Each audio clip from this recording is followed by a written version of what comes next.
Welcome back to Texas State Dynasty here on College Football 26. Season 2, after a very successful season number 1, is officially underway. Last year, we went 11-3. Got to be the best record in the history of the Texas State program. Maybe dating back to the 70s. I don't know that they've won double-digit games before. And we're going to look to do the same in 2026, but there is a catch. We have moved out of the very safe, soft, and cuddly Sun Belt to the slightly improved Pac-12. Not 12 teams at the moment, but we're playing the complete Pac schedule. We also open on the road at Texas. That's a tough matchup. Week 4 and Week 6 are rivalry games against Sam Houston and UTSA. And Washington State is one that we're going to have circled. And why is that?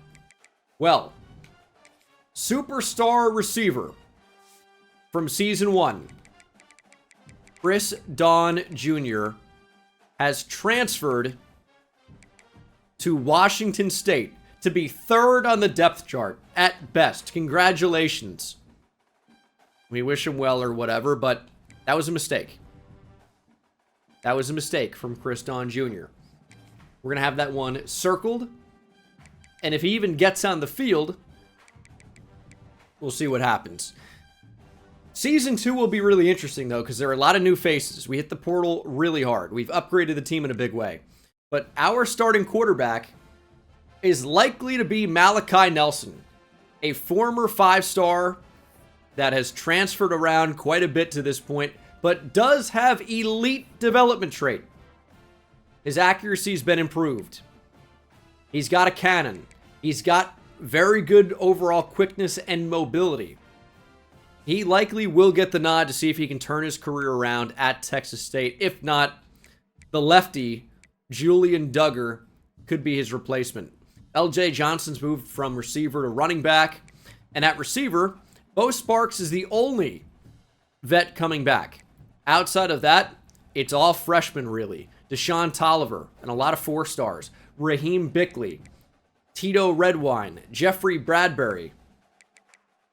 We've got a very interesting group of guys that are looking to earn playtime, and we'll see who rises to the top. Our offensive line's not good. It needs to be focused in recruiting. We're going to risk losing Justin DeLeon due to conference prestige. That will be an automatic enter of the transfer portal unless we can convince him otherwise. He's not going to just stay if we stay in the pack, or we'd have to increase the conference prestige. Charlie Collins is a big transfer portal acquisition. Tariq Stanley the same. We got some freshmen who may work in, but on the defensive line, it's mainly vets and portal guys. At linebacker, you will see a freshman start, Don Ringo, 6'2", 217. He's got impact dev. He's a 4-star with a lot of upgradable potential. Now, he's got a long way to go to realize this potential, but his potential is absolutely sky high. Almost no skill caps there. Aiden Jones, of course, returns, but I think Deshaun Herman could compete to play a lot as a true freshman. Yes, he's only a 62 overall 3-star. However, he's someone who's really athletic and could certainly improve as a pass rusher. There's some potential here, even though the skill caps look horrendous. Our secondary will be the strength of the team. It's a no-fly zone with transfers Zabian Brown, Jalen Braxton, and Exodus Ayers. We do have the true freshman 4-star Josh Greenlaw. That is a 74 overall. I'm excited to see his potential. He looks like he could be quite the player for us, but we're going to have to work him in as a true freshman. He's not going to start. Deshaun Spears has transferred in as well. I love the way he looks. 90 speed, 94 acceleration, 89 man coverage. This is someone that could very well play corner for us, and that may be what ends up happening next year. He's really good. Ryan Nolan's upgraded to impact dev, and we have a kicker with an absurd leg now. 98 kick power, 91 kick accuracy. The team is as good as it has been, which is the case for any team that I use in Season 2, you would hope. And we should have better options here in recruiting. There's a 5-star tight end from Wayne, New Jersey. 6'5", only 196 That's Nicholas Harbor. This is a receiver that is trying to pretend to be a tight end. But there are a number of good players, and it's unfortunate that there's a top 10 player in the country who is in the state of Texas, 3-star pipeline now, but he's an edge setter. Not particularly interesting to me. We need to improve on the offensive line. We need a big-time running back, and maybe Kareem Wing from Odessa could be the guy. Proximity to home should be great there, but he likes championship contender, and it's going to be tough to keep that grade for us in the pack. We're playing some tougher competition. We're starting against Texas. This is not going to be an easy season. We did get a lot better, but we're playing tougher competition, and there are a lot of new starters to learn. Let's go ahead and build our board and get ready for season number 2. I do want to point this out, and this is going to be helpful for recruiting, obviously. Our offensive coordinator, Frank Johnson, may have F prestige, but he does have elite recruiter, and he's really good at recruiting quarterbacks. He's pretty good at recruiting running backs, great with receivers, not so much on the defensive side of the ball, of course. He's an offensive coordinator, but I'm liking what he's offering. And then our defensive coordinator, while he does not have elite recruiter, does have a lot of this stuff unlocked, and man, it seems like if we wanted a quarterback, we'd be able to get one with these recruiters. Kickers and punters really gravitate towards this guy. Helpful for offensive linemen as well. So recruiting should be easier this year. I think we've got a chance to land our first 5-star. I think recruits across the nation should be noticing what Gene Dangus is doing at Texas State and adjusting accordingly. 84 speed is a rough start, but this is a power back. 92 acceleration. I'm not sure Kareem Wing's somebody we would cross off the board. Frank Smith is very interesting. He's a north-south receiver, meaning power back that can catch. Think maybe like Steven Jackson, Najee Harris at Alabama.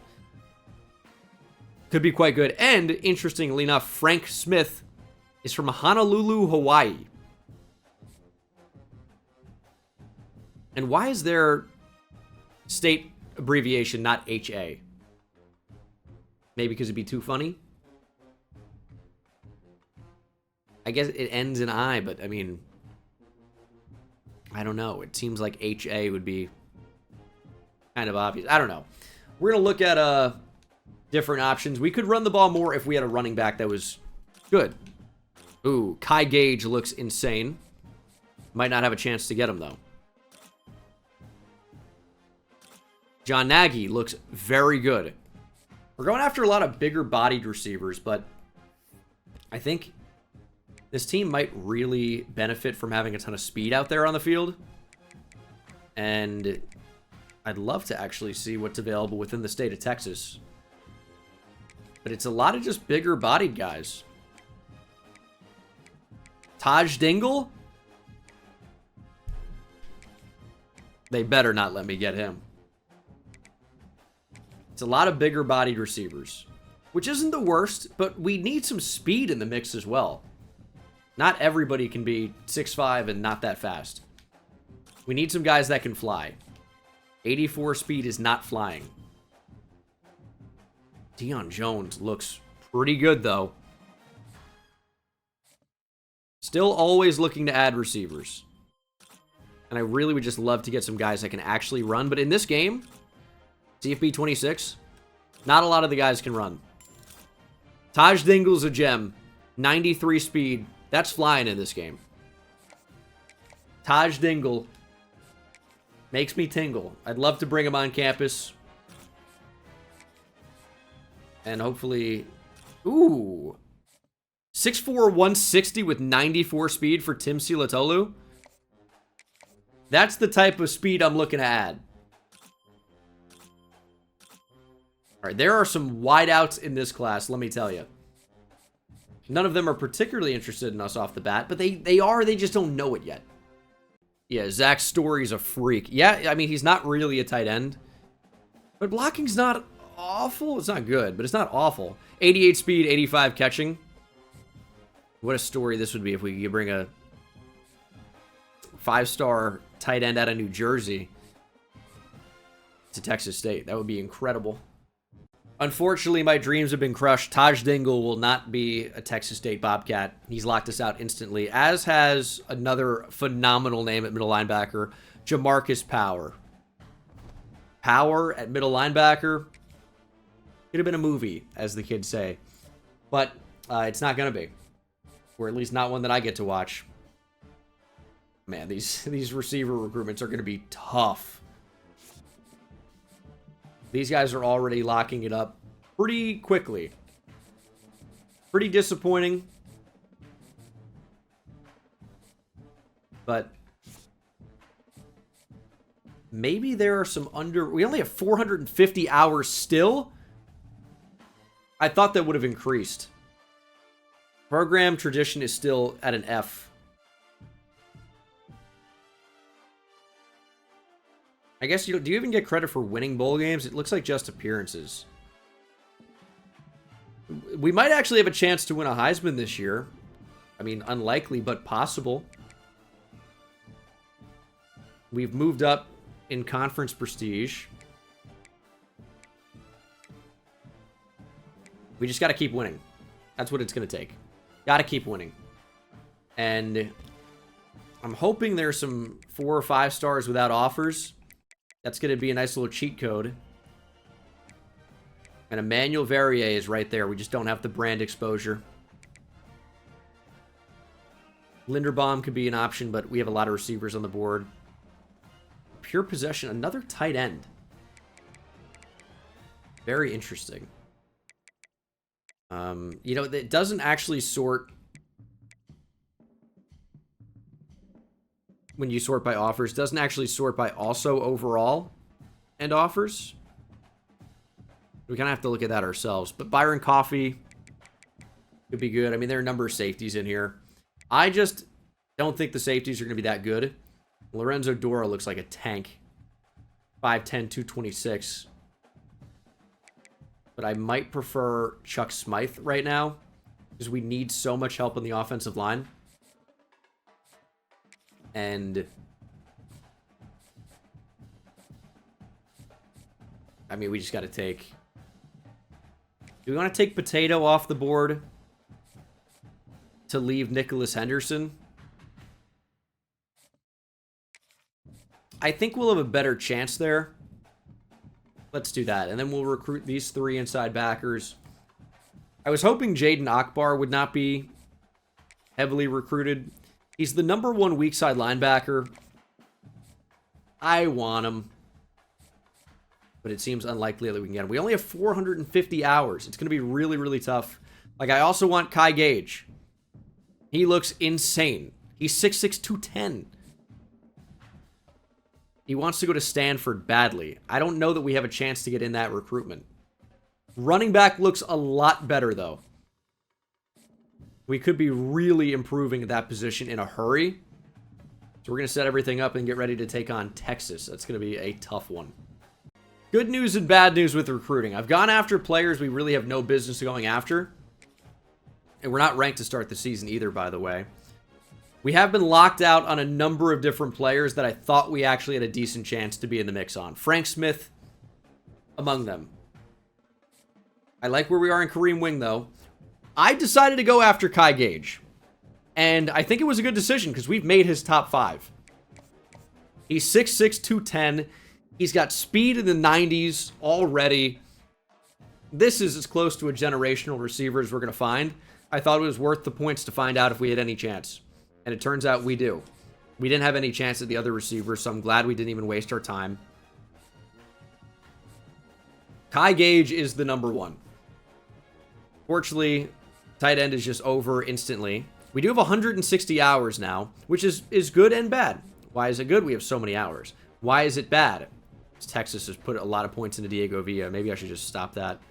Well, it's bad because every single defensive tackle has locked us out. And a player I thought we'd have a good chance to get, Jaden Akbar, has locked us out. We got to #9. We were right there. And Alabama, without a scholarship, he's like, they're ahead of you. Don't even bother. I think we actually had a chance to win that. And Nicholas Henderson locked us out. He was being such a bitch. I'm going to use foul language. Saying, I'm playtime. If you recruit more, I'm not going to be whatever. And he locked us out anyway. We've dropped on every corner. 2 lanes going to be a problem, I guess. Got 160 hours. We're going to be able to fill those up. But, I am a little bit annoyed about how some of this went down. But maybe it's for the best, right? We want to have players that want to be Bobcats. We don't want, you know, I'm not sure. Figure it out. Figure it out. Give me Kyle Duggar. Bonus points in chat to anyone who knows where Kyle Duggar went to college. I know it, but I feel like if I wait to say it, people are not going to believe me. It's Lenore Ryan. I gave you enough time to type it. Nick got it in chat. Hell yeah. But, you know, we're going to try to get guys that are being under-recruited as always. Would we consider moving any of these guys to tight end? I mean, if they're 195-pound tight end prospects, maybe I would consider moving someone that's 205 to tight end. That's an option. That is an option. But what I do know, we need faster receivers. Guys that can make an impact. And that could be a big tight end. So we're going to find ways to improve this team. We're going to beef up the offensive line a little bit. We're going to improve at tight end long term. It's going to happen. And it looks like right now we're building a team almost exclusively of centers. And that is a unique strategy. But they're not really being offered right now. So it's an option. We have a ton of hours. The board right now is, you know, what we make of it. I think pretty much everybody's going to be available to us. And we are going to get good players that can help us. For sure. I don't know if they're all going to be 4 stars. But, definitely a possibility. Maybe Floyd Trinidad's over. Let's get Dalton Head on the board. And let's get ready to play Texas, which I just said, but this is a recruiting update. Week 1, it's a challenge. We're playing the Texas Longhorns. They're an 88 overall. We are not. I think is the best way to say that. Going to be seeing a lot of freshmen play today. Don't really have to worry about red shirts yet because guys can play up to 4 games, not including the playoffs. That's different. Anybody can play in that and still keep their red shirt. So we are in a pretty good position here.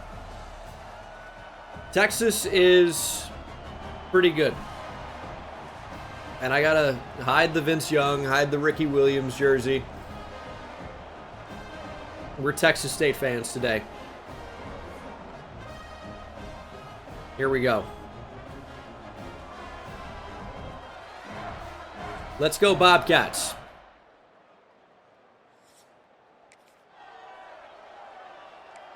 Let's start out right. Texas has the football. 4th and inches. Arch Manning is still at Texas. And we're about to stop him. Here's the run. CJ Baxter makes a man miss. Spears trying to chase him down. All right.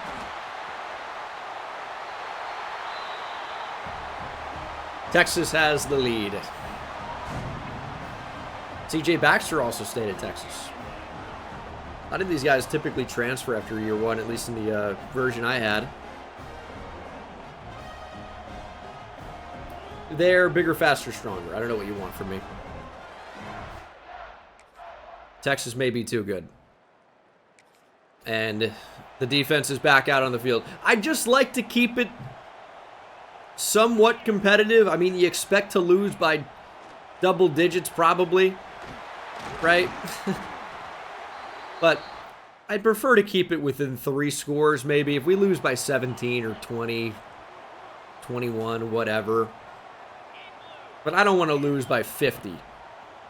Screen! Ryan Nolan's out there, and he's going to make the tackle. Hold Texas to 3.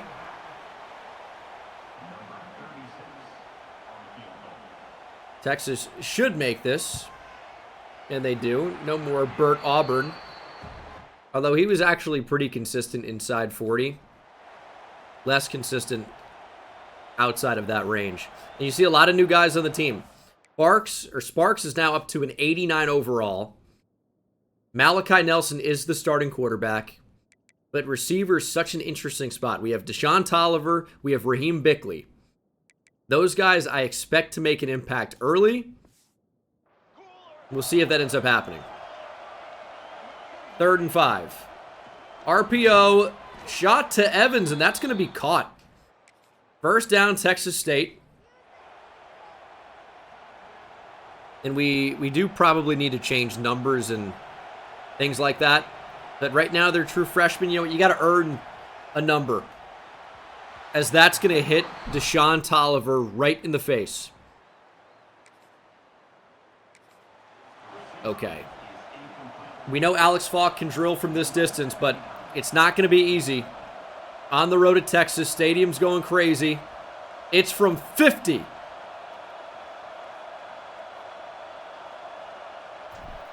That is not looking that great. It's looking amazing. Alex Falk is good from 50. Texas fans can't believe it. That might have been good from 70. Big 3rd down. Let's make a stop. We've done it before. Double teaming the tight end feels like a mistake. There's a throw. Good coverage, and our corners are great. I don't know that he knew the ball was in the air, but you know what? He made the stop. And it's 3rd and 6, Texas State with the football. Reddick in the backfield. He's going to get it. And he's going to have a little bit of space and a lot of speed. The transfer, or the converted receiver to running back, kind of showing you why we made that shift. Yeah, he sure can catch, but it's a lot of burst, a lot of agility out of the backfield. Quick throw to the boundary. Deshaun Tolliver will make this catch. That's Jonah Williams making the tackle. Two-sport star for Texas. At least as a recruit, baseball and football. Here's 2nd and 7.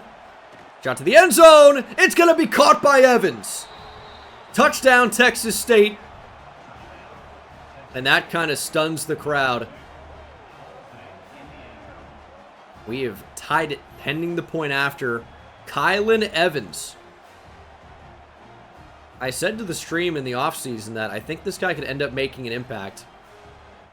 He's developing kind of nicely. Still somewhat young. And there you go. Game 1 of the season. Touchdown against Texas. Don Ringo, of course, is the true freshman Mike. And he's going to go through and make the play. Don Ringo securing the TFL. Bulldozing an offensive lineman for the Horns. It was right tackle Trevor Gooseby. Here's 2nd and 10.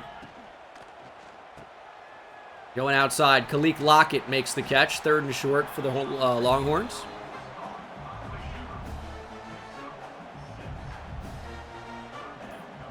Let's step up. Ryan Nolan, one-on-one against the tight end. Decent coverage, but Zabian Brown did not hold up his end of the bargain on the other side of the field. Tough route to cover one-on-one in man, but we're going to ask you to do that. Maybe that doesn't work so well against Texas. Malik Lockett in the flat. And this is what the Texas offense is going to look like. Swing screens, a lot of motion, and they take the lead before the half. We got a chance here for a field goal. 4 seconds on the clock with the wind. They're going to have a returner out there in case this is short, but look how slow it's moving with Falk's ability. Do we have it?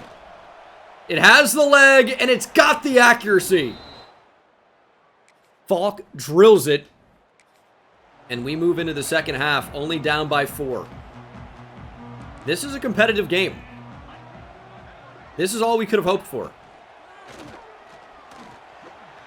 Got to disable switch stick. I absolutely hate it.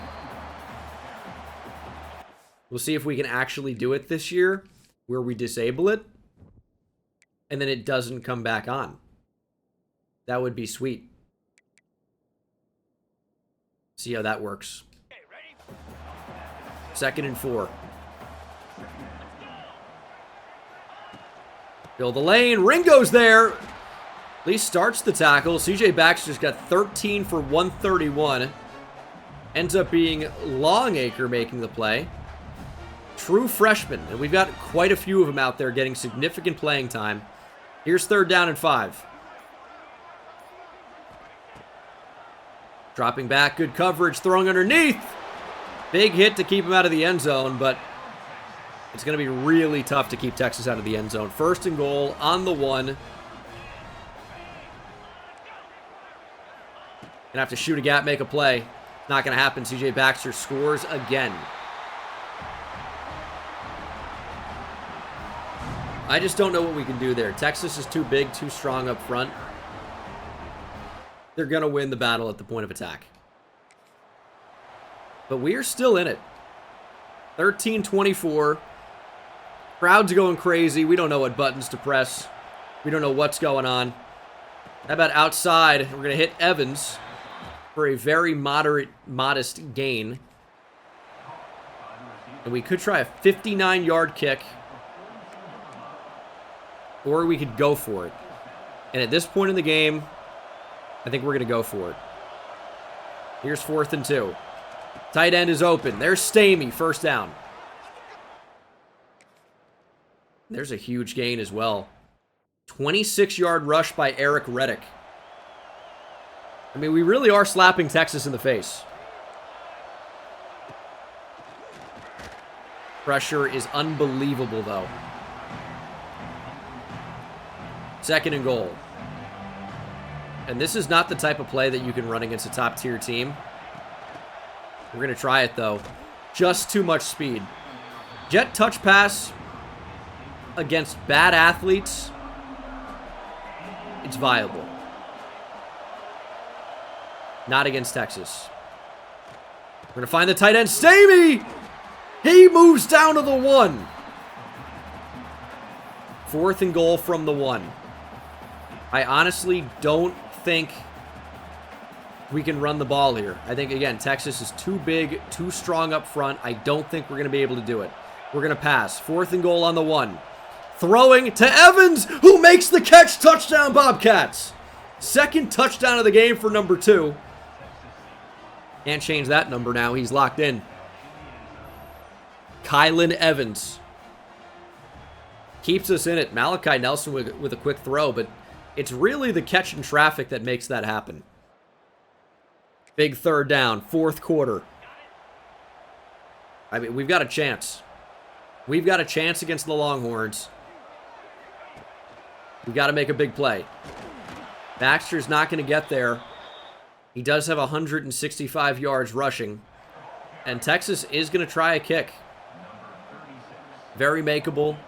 Maybe about 42 yards deep here. We'll see if he has it. Yeah, right down the middle.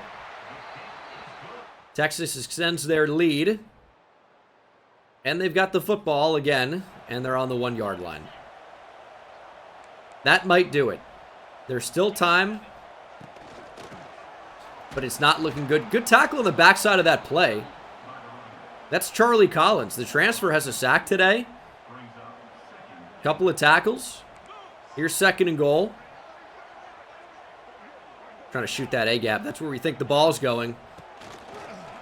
And we are all over it. CJ Baxter is up to 185 yards rushing. But he's not going to move much there. 3rd and goal from the 4. I need Don Ringo to make a play. RPO! Swallowed up. Brian Gonzalez was there to make the play, and Texas can only settle for 3. Would love a block here. It won't happen. Texas goes up. 30-19. 4th down for the Bobcats. Gotta have it here. I've not seen a lot of Bo Sparks today. We're gonna hit Sparks now. Good time for a catch. Do we have any chance to win this game? Seems unlikely, but yes. Need a couple of big plays to make it a reality, though. There's Stamey. 4th and 3. It's a 51-yarder. I think it's the move here. Got the wind with us. There's the kick. It stays true.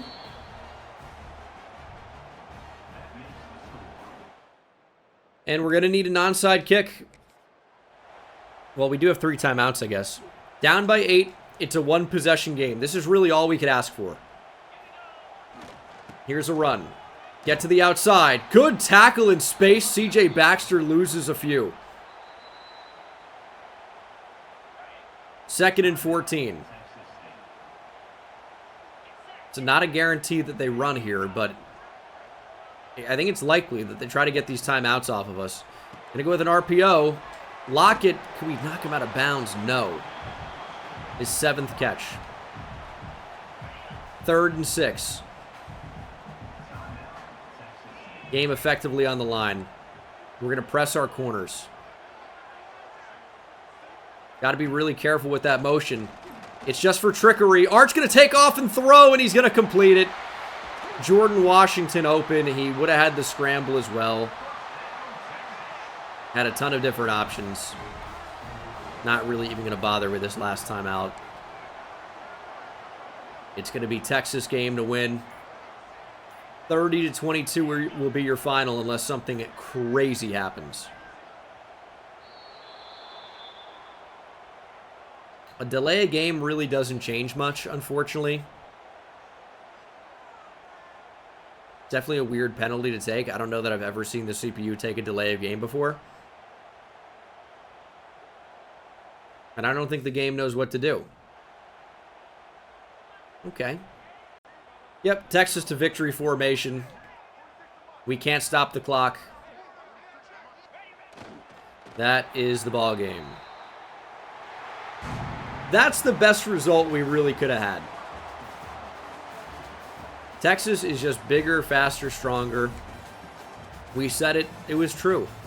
We gave it our best effort, but in the end, it wasn't good enough. I mean, they didn't really make many mistakes offensively. And Malachi Nelson played well. 20 of 27 for 173, 2 touchdowns. We just couldn't really run the ball very much. And LJ Johnson got hurt in this game. Yeah, it's not ideal. Receiving, 2 touchdowns for Kylan Evans, but 5 for 80 for true freshman Deshaun Tolliver against Texas. That's pretty good. Defensively, I like what I saw. Charlie Collins had 2 TFLs, 2 for the true freshman Don Ringo. Bart Longacre made an impact. The true freshmen are out here playing well. Bryce Carter got injured. Of course, Charlie Collins had the sack. But not really a bad result, all things considered. North Texas is top 25, and they're not good. This is a game we absolutely need to win. The Mean Green need to go down. This would be a top 25 win for us, which would help out the program prestige. It's, of course, raining here. It rains every game.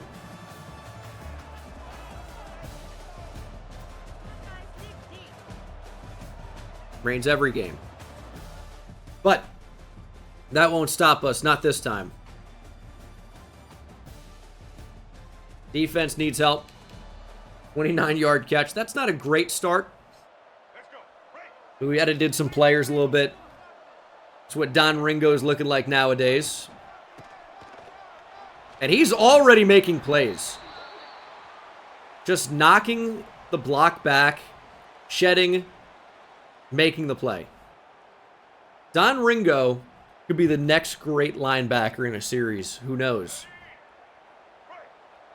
We are 0-1 to start. Very different than what happened last year. Ooh, read option. Quarterback keeps it. Touchdown lane. Mean Green take the lead. Not the start we were looking for. North Texas is a top 25 team. Maybe they're showing us why. But interception by Zabian Brown. And we've got a chance to score already. This is just not going to be a good play. This is not Tolliver's skill set. Well, it's not even necessarily that. It could end up being his skill set, but from gun ace offset, that play doesn't work. But this does. Stamey, touchdown, tight end answers. We're going to tie things up. 7-7. Maybe this is going to be a shootout. Our defense stepped up, forced a turnover last time around. They give us the football back now. Good blitz pickup. Good route. Tolliver makes the catch. It's going to be really tough to replace Chris Don Jr. from last year. But I'm hoping these freshman receivers can get it done. Fight back to the ball. Nice catch. Way to play. And eventually, I'm hoping we can actually add some running backs so we're able to run the ball. Right now, we don't have running backs. Our offensive line is still developing at best. So we kind of are forced to just throw the football a lot. There's a screen. Running back gets it. Former receiver. There's Reddick stretching ball on the 1-yard line. And we're going to see if Reddick can punch it in. Offense is hot right now. And they're going to stay hot. Touchdown, Texas State. We take the lead. The converted receiver. I'm going to keep reminding you of that. Turn running back into the end zone. And we take the lead for the first time this season. Here in game number 2. And we're going to have to be able to help over there. Big takeaway by Ringo. Trying to take away everybody. Oh, and that's going to be a nice play for the Mean Green. Got a little bit greedy there, and we allow a big play. Defense needs help. 3rd and 7. I think we can pass commit here. Don't really know what else they would do. And quarterback going to take off. Well, that's what they could do. Run with the quarterback. You cover everything so well, you forget to cover the QB. Nolan with a touchdown saving tackle. We need somebody to make a play here. Sack fumble would be great. We just get a strip sack. Easier said than done, but man, that would be awesome. Gonna run the ball. They're gonna go straight up the gut. Touchdown, Texas State. What? Touchdown, North Texas. It's getting late. Struggling slightly. Cognitive abilities dropping. It's 14-14. We've got to get back in rhythm. 3rd and 5. Reddick is ready to spin. You can tell. That's where the ball's going to go. Good blocks. A ton of space for Reddick. He's been our X factor today. Big spin. Malachi Nelson over 100 yards passing. And let's try that jet touch pass out of a better formation. Bickley's going to get the give. He doesn't have great speed either. It really should be Sparks on a play like this. And jet touch pass is just not what it used to be. There are instances where it works, and it should work more often against a team like North Texas. Little lob, and that's going to be intercepted off the tip. Tried to throw with anticipation. It looked like it was coming open if we could layer the ball in, and it just didn't happen. Big turnover to give the Mean Green the football.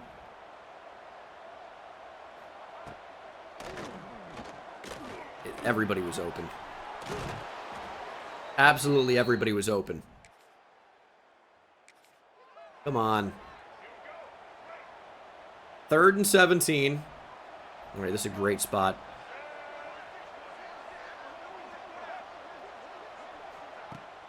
Play action. That can't get us on 3rd and long. Braxton going up and getting the takeaway. We did so well in the transfer portal to add at corner. And you're seeing it in action. Braxton goes up, gets a big pick. And we've got a minute here to drive and score a touchdown. Or even a field goal would be fine. Just get points, get the lead before the half. Let's lean on these receivers. That could have been better. Also could have been worse. Wasn't an interception. We'll take that. We're actually going to go right back to it. Catch is made, brings up 3rd and short. Still have 3 timeouts. Maybe being a little bit too conservative here. But I like the quick throws. Defensive line tried to get a hand up. Thankfully, that pass is completed. And we're looking at 1st and 10. 30 seconds to play. This is where we got to test to see if Tolliver is really that guy. If he can win down the field. We're taking the deep shot. Tolliver's wide open. He makes the catch. Nobody around him. Touchdown, Deshaun Tolliver. The true freshman capitalizes on the opportunity. It looked like the corner was going to run with him. And then just completely opted to cover somebody else. Yeah, Malachi Nelson did take a shot. We knew we would. But he delivered a strike. Complete coverage breakdown by the Mean Green. And we are into the 3rd quarter. North Texas driving down the field. Big 3rd down. Good coverage and good pressure, forcing an incompletion. North Texas is going to try a field goal in the rain from the hash. It's not a gimme, but they do convert. They'll close the gap, if nothing else. And we'll try to, push that gap to even more than what it was. Let's get a touchdown here. Good pressure. Malachi Nelson fumbled the ball. Okay. That was scary. But 2nd and 16. We have the football. Got the running back. And he's been the recipient of a lot of these dump-offs today. We know we want to throw to these receivers because receptions matter to these guys a lot. But we can't completely alter the offense as we can't really find a receiver there. And we're going to erase their field goal with one of our own. 24-17. We don't need to beat North Texas by a billion. We just need to beat them. Into the 4th quarter, up by a score. Who wants to make a play? Good block shed and a good spin and a good stretch from the back. Brown to move the chains for North Texas. That's just a good effort. Not really much else you can say about it. Touchdown, North Texas. This running back is a problem. Brown is converting a lot for them. 24 all. 4th and 13. It's a 57-yarder to give us the lead. Wind not working in our favor. Here's the attempt. It's about as good of an effort as we could have given it. And that kick is good. From 57, fighting the wind. We may have the best kicker in college football. We may. We got the football back as well. Did we force a 3 and out? We did. Let's see if we can end this. 2:51 on the clock. barely up in this game. North Texas, of course, calling timeouts. I don't know that I want to run the ball here, and I'll tell you why. I'm not convinced that we're going to be able to move the ball that way. And you're just going to give the ball back to North Texas with way too much time. It's not really a time factor at this point. We need a first down, at least.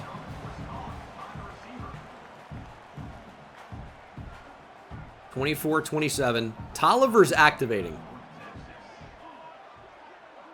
I'm worried that there's going to be a lot of help over there. Yeah, they're going to shade over that way. And we're just going to have to check down. Bickley will be short. Now, that will bring us to the 2-minute timeout, where I think we go for it. You punt the ball back to them with 2 minutes. You say, hey, our defense can stop you. You're not even going to get 3. If we convert, we say that we need a yard to end the game. And I like those odds a lot more than I like our defense getting a stop. Which is unfortunate, but that's certainly how I feel about it. They're sagging off. I like Tolliver here. He's going to get the ball. He's going to make the catch, and it doesn't matter if he gets out of bounds. We just needed the first down. His 5th catch, 105 yards. He might be a real breakout star for us. He's had a really good freshman season already. But there's Reddick, and look at the block on the outside by Tolliver. North Texas has called their final timeout, and that is the ball game. Victory formation. This thing's over. The Bobcats secure their first win of the season. Offense didn't do anything crazy. Our defense, I think, could have played a lot better. But we managed to secure a top 25 win. 42 attempts for Malachi Nelson. 272 yards, 2 touchdowns. Rushing attack was bad. We just can't run the ball right now. 8 for 54 for Raheem Bickley. And 5 for 105 for Deshaun Tolliver with gold cutter. That's pretty good for a true freshman. Defensively, 3 TFLs and 2 sacks for Kyron Borda. Longacre got a TFL, as did Charlie Collins, and 2 picks for Jalen Braxton. Zabian Brown also had a takeaway. Our corners are crazy. North Texas is going to be unranked, and I think we're going to make a pretty good push to be ranked. We lost close to Texas. You got to give us a break. And now we've beat a top 25 team in the nation. We've got to at least be getting votes. Championship contender needs to go up. And I think we should be a top 25 team, as we are into the top 5 with Kai Gage. Championship contenders up to a B. That's going to let us recruit that running back again, as Jalen Braxton is your Pac-12 Defensive Player of the Week. Very interesting. Kai Gage is up for grabs. We've got to schedule him against Sam Houston. We may be able to secure a 5-star. It's not out of the question. We're second on Kareem Wing. Things could go incredibly well. We're going to have to rearrange our points in a big way. And that's going to mean taking points off of players where it's looking like we're going to be able to get them to commit. But there are other players that are just way more important. And these rivalry weeks will be huge for recruiting. We're going to change the way we're recruiting some of these guys with hard sells where it makes sense. Get some visits going. Get some hours available. Kai Gage is looking pretty good. I think it's got to be week 4, Sam Houston. Week 6 may be a little bit smarter, but UTSA is going to be stiffer competition. Slightly. We'll figure it out.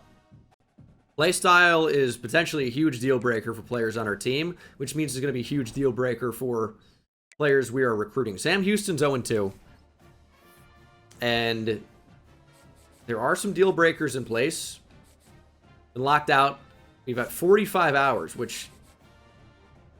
Does that mean that we're locked out on players we've been going after? Maybe it does. Maybe it does. I'd like to be able to go after this tight end at some point, but the time is not yet. This is a gamble, right? We go after Kai Gage. His playstyle is D- right now. That's brutal. So he's a contested specialist wide receiver, which means he's going to care about receptions. And we have not exactly been feeding receivers at this point. Next game, we're going to have to. In fact, I feel so good about it. I'm going to hard sell, even with the D-, and I'm just going to say we're going to change it. We've got him on campus week 6. Same tier opponent currently, but it shouldn't be. Rivalry game. Should be a lot of points on the line. A lot of points on the line. I think we can get him to commit with a win. If we keep at the same pace, the timing is good. It's week 4 right now. He's not going to be committed after week 5, I don't believe. Timing could work out perfectly. And I think this is worth the hours. Oh, this is perfect. He's local. We can get him a complimentary visit with a quarterback that I don't really care very much about. It's just all strategy to try to get the big-time receiver on campus. Week 4, we've got Adrian Anelli coming in. He's likely headed to Tulane, but we've got him right now on campus. With a big win, I don't know that he outright commits, but it's a rivalry game. No friends on campus, but got a decent sell on him. We're going to probably pass Tulane no matter what. But it's the week 5 to week 6 gap that's going to be the problem. Because he's not going to commit to us, probably. Which means, does he commit to Tulane after the visit?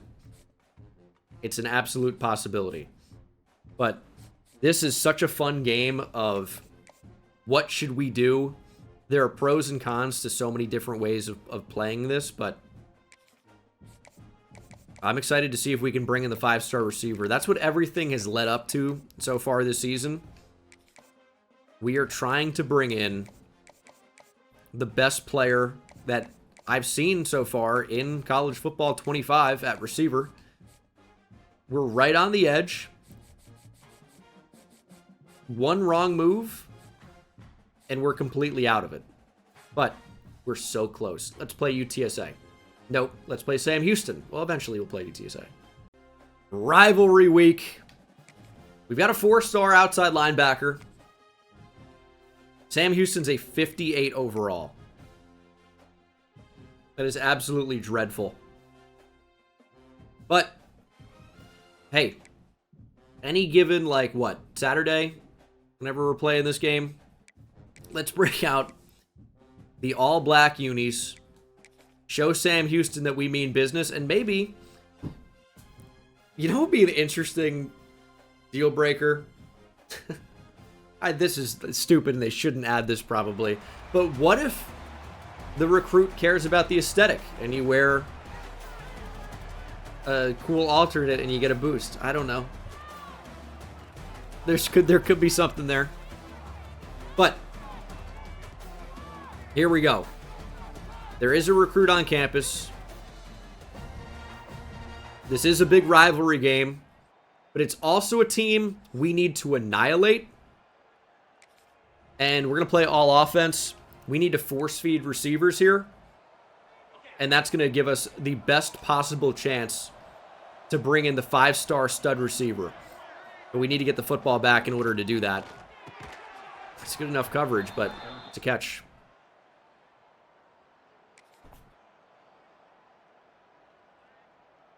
Come on.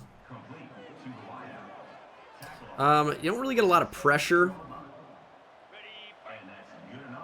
out of 3-3. If we want a chance at a sack, we're going to have to send at least 4.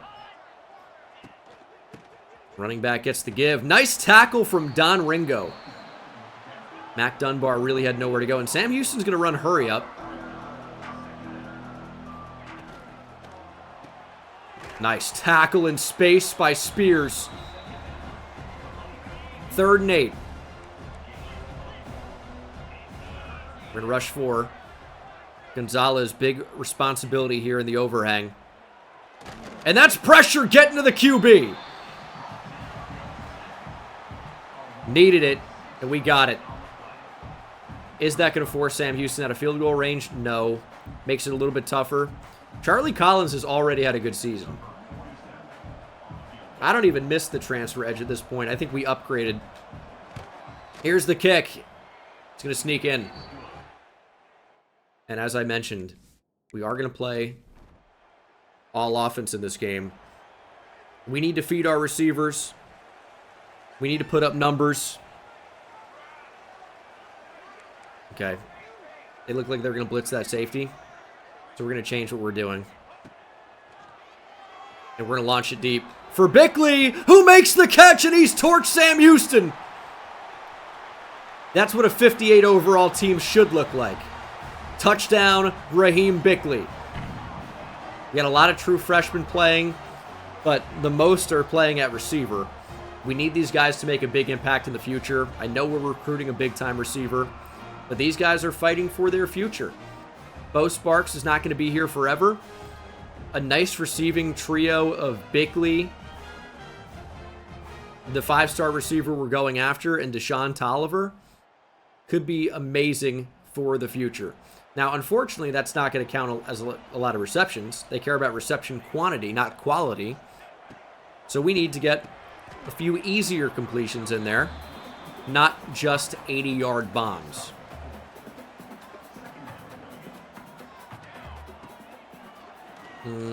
I don't love it. Nelson fumbles the ball. Sam Houston recovers. And Sam Houston has scored. It's 13-7. We need a blowout win. And we need Malachi Nelson to stop putting the ball on the ground. That counts as putting the ball on the ground. It's not as bad as a fumble, but it's a miss. It's probably on me. 2nd and 10. They don't really like covering Raheem Bickley. He is gone again.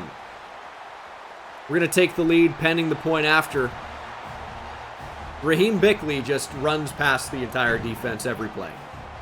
That seems to be what's happening so far here in San Marcos. 10:39 on the clock. It's where's Raheem Bickley? He's got the 50-50 ability. He's on fire. I don't know if that's a 50-50 ball. It's a throw out of sack pick. Can the offensive line hold up for a second so we can throw a deep ball? Maybe that's a lesson to us. Don't throw the deep ball. You can't.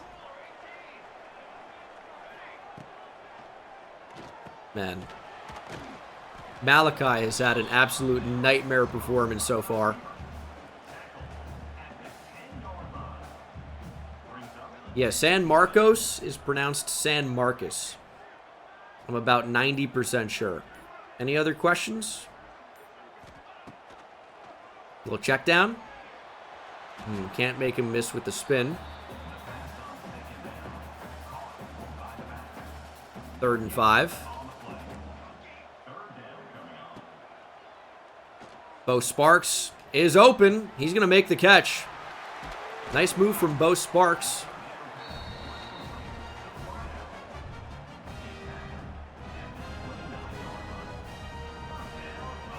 First and 10. Bo Sparks again. Yes. Oh, Bo Sparks has plenty of room to run. This Sam Houston team is just incredibly slow. They're just not on the same level. And we're not even, like, especially athletic at this point.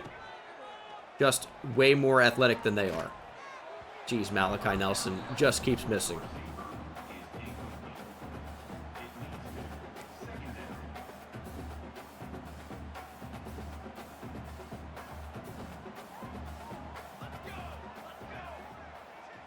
Bickley's getting pressed.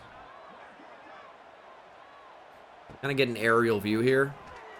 Bickley's going to be open. Going to make the snag. 3 catches for 163 and 2 touchdowns. It's a Randy Moss stat line. We might have had Bo Sparks, but didn't want to risk a pick.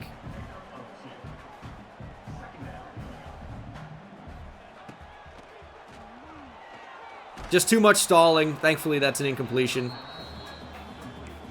Didn't really find any timing with the zone coverage there. That didn't feel like it was going to be a pick.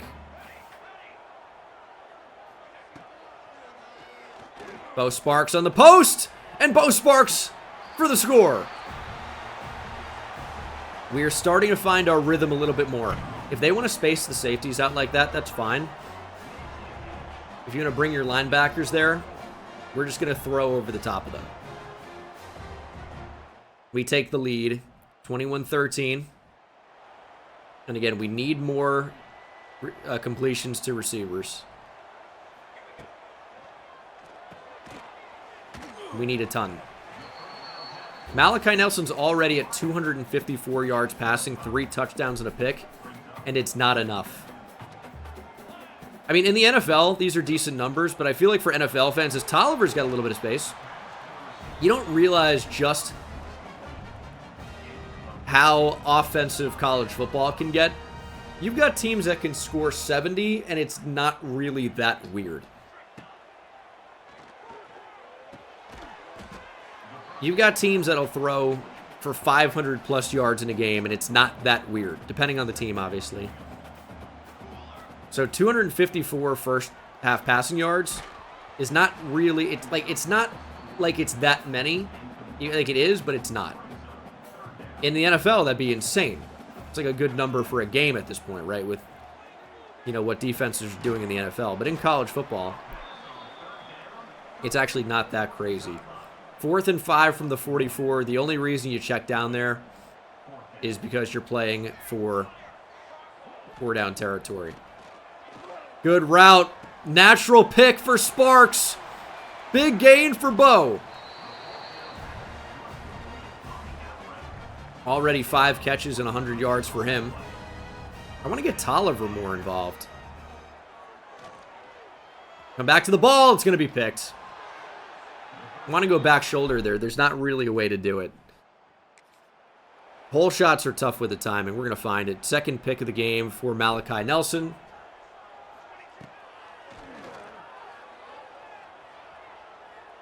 Throwing the corner. Come back to it. Bo Sparks makes the catch. Comes out of the end zone. We got to stop making too many mistakes. And that's where we are right now. We're making too many. Sam Houston's not that good, so we can capitalize. But this is not going to work against a better team. It's just not. 28-13. Our defense is finally stepping up. We have a minute to score here. Malachi Nelson's activating extender. And that's the first time we've thrown the ball to Raheem Bickley in quite a minute.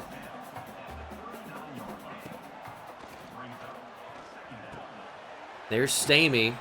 He's not going to help towards receiver catches, though, as he's a tight end. It happens to be split out there. We have too many receivers right on top of each other. Catch is made by Stamey again. We're going to call a timeout to gather ourselves here. 2nd and 7. I mean, slants can be so strong. But if you don't throw them, like, early, as we're going to go to the tight end again, it can end up being really, really bad. Because how long do you expect the offensive line to protect?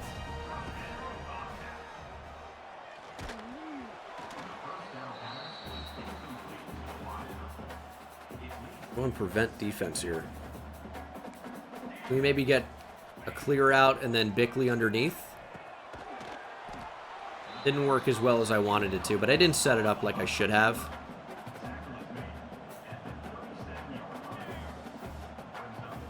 $15 seconds. We have 1 timeout.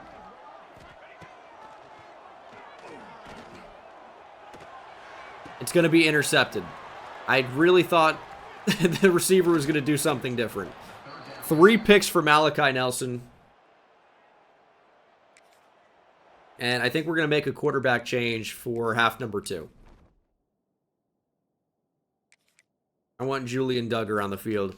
It's a little bit of a different look. He is a lefty. But I want a bit of a different look here. And we're going to get him on the field, too. So he transferred in. We said he was going to play.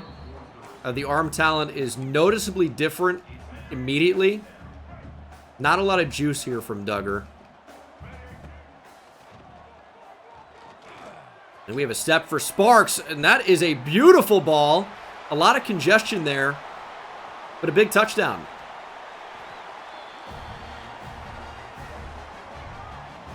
We love to see it from Bo Sparks. But right now, we've typically only been able to hit receivers on deep passes. We are not being nearly as consistent as I would like, as Duggar is going to get sacked.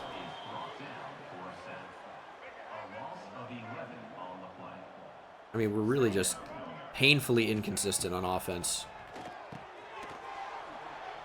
Painfully. 9 catches for 230 for Bo Sparks.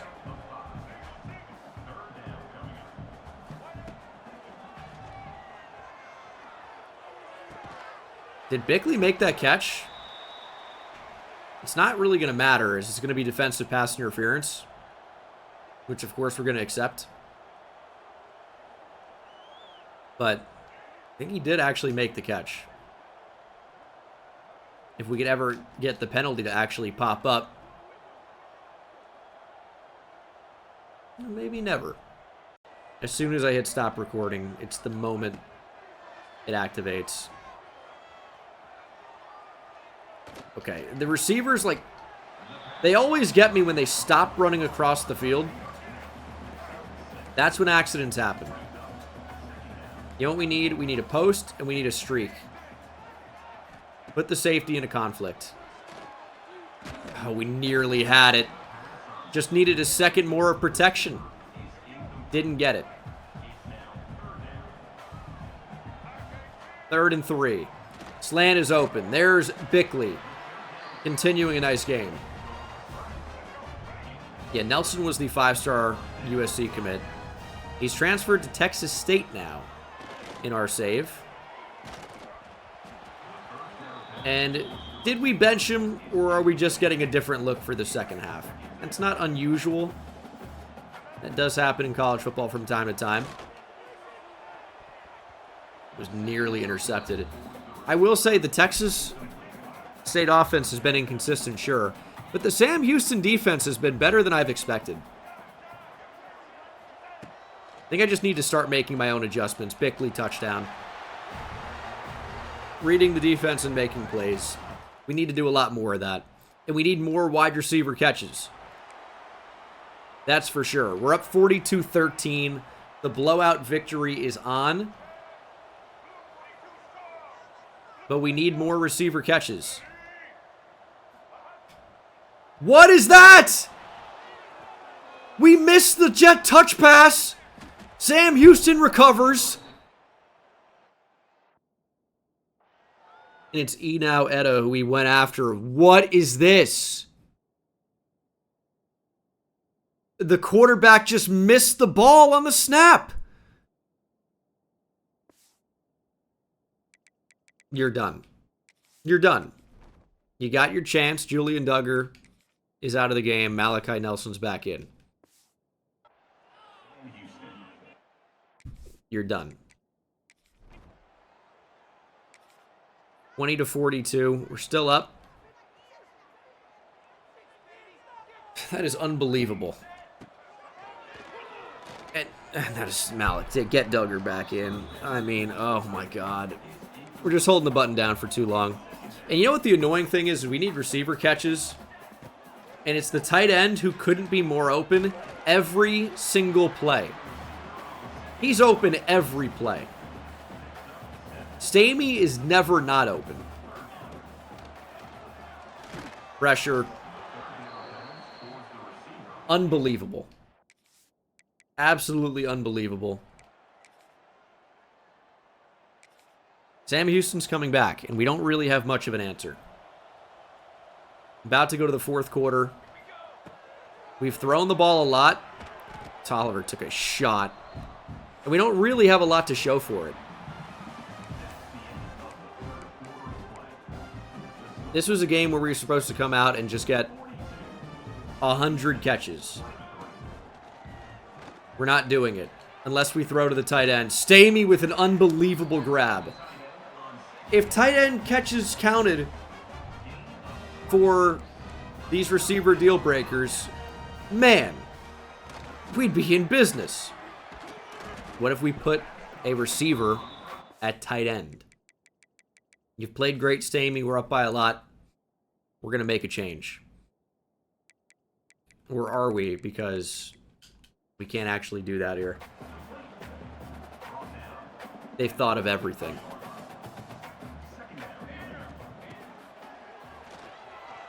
There's the slant. There's Tolliver. I want him to find the football a little bit more.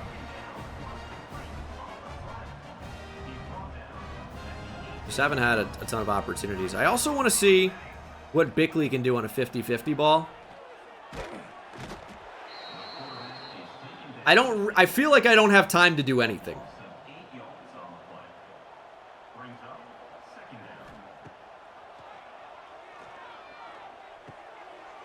These wide splits, it's so tough to function.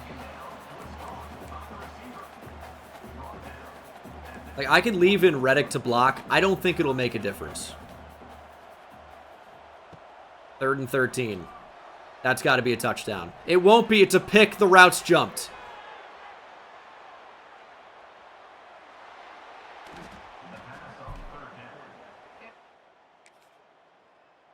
Yeah, these are a lot of long developing concepts. And we don't have an offensive line that's capable of handling that. Maybe we just need to focus on quick hitters and that's it. Run Z spot every play. And that is the ball game. Sam Houston going down, and really in devastating fashion. We just kind of used them like a battering ram. Or we used a battering ram and smashed them open. I don't know. We destroyed them is what I'm getting at. And we just kept going and going and going and going. And that's college football. We scored 56, 2 touchdowns to every quarter. Malachi Nelson had 40 completions for 59 attempts, 539 yards, 6 touchdowns, 4 picks. 2 touchdowns for Julian Duggar on just 9 attempts. But you can't do whatever he did on the jet touch pass and keep playing. Receiving, Bo Sparks had 14 for 266 and 4 touchdowns. Raheem Bickley had 12 for 246 and 4 touchdowns. Deshaun Tolliver had 10 catches for 91 but didn't find the end zone. The tight end played a huge role as well, of course, Ty Stamey. And then defensively, these guys did what they had to do. 2 tackles for loss for Borda and Charlie Collins, who had 1.5 sacks. And a pick for Exodus Ayers. And overall, a dominant victory for the Bobcats that should really help us in recruiting. Now, I don't think it's going to update right now, but that should really boost our receiver receptions, as Malachi Nelson has set the single-game passing yards record at Texas State, and he didn't even play for like a quarter. Bo Sparks, single-game receiving yards record. Chris Don Jr., who? Can barely even remember that guy. And we'll see if it does change now. I don't believe that it does. But that grade's going to change a lot. From D- play style, probably at least to a B-. Maybe even more. We'll see what week 4 looks like. Hopefully we're still in line and looking great, as Adrian Anelli has moved us to number 1 after the visit. Collins is looking to transfer. We need more sacks. Adrian Anelli has a playstyle deal breaker currently, and that's not great because we just jumped into first. Playstyle deal breaker is not good enough. Emmett Lincoln, number 2. We need to get him on campus. Matt Turbin, number 1. Chuck Smythe, first place as well. Bo Sparks is your Pac-12 Offensive Player of the Week. and your National Offensive Player of the Week. Now that we're in a more respected conference, I think we're going to be in better position, as we got Connor Hartsock on campus. I'd love to get Kareem Wing, but not quite there yet. And this is craziness, as Tennessee's taken a big lead for Kai Gage. Our play style is up to exactly a B. The Week 6 visit is truly, I think, perfect timing. Please don't commit to Tennessee. The timing could be absolutely perfect, or we could be devastated. Those are the options. Anelli is a weak side linebacker that is a thumper type. And for him, we need to focus on total tackles. That's such a weird stat to like. Okay. We'll see what we can do with that. We're just going to keep recruiting other players in the meantime. And Deion Jones, I can't get him on campus week 6. Week 7 is the only option. He looks pretty good. He looks very similar to Deshaun Tolliver, who, of course, has been a nice player for us so far. But if we don't get him, it's not the end of the world. But I would like to get him in the class. We'll go Colorado State. I can't really team him up with a quarterback on that visit. But I think we're going to be in a decent position to get him. We'll see if that ends up being the case. Let's rearrange our points and get ready for the next game. Oh, great. More rain. We're taking on the Trenton State Titans. This should be a blowout game. Probably not going to show too much of this, but maybe just the start, as this should be an absolute murder. Unfortunately, playing in the rain, you know, certain player abilities, like their attributes, are going to be worse than what they typically are. But that works the same for Trenton State as well, as that's picked off on the first throw. Unbelievable. How does this keep happening? We are insanely bad. And now on the verge of being safetied. Browning with a nice move. Don't really get to see a lot of Tyrone Browning. I just don't think I'm very good in veer and shoot playbook. Surprised Malachi Nelson didn't put the ball on the ground there. I mean, we stink. We absolutely stink. Worst 2-1 team of all time. Nice catch by Stamey. Again, it's only the tight end that we're really capable of throwing to.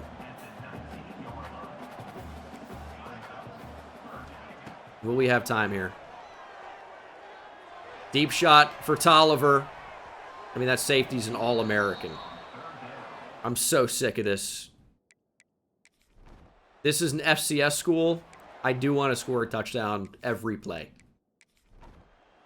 And it's my team. It's the Trenton State Titans. They're balling out. Maybe Coach Gene Dangus is at the helm. But sometimes we start slow. We finish strong. We are going to just put our foot on the gas pedal here. I know what you're thinking. You've scored 0 points against an FCS school in a whole quarter, basically. I challenge that. The quarter's not over. We have plenty of time. It's just, I want to throw down the field to receivers, and they're not giving me that. That's the problem right now for me. They're letting us nickel and dime, which maybe that's what I should be looking to do. Right now, they are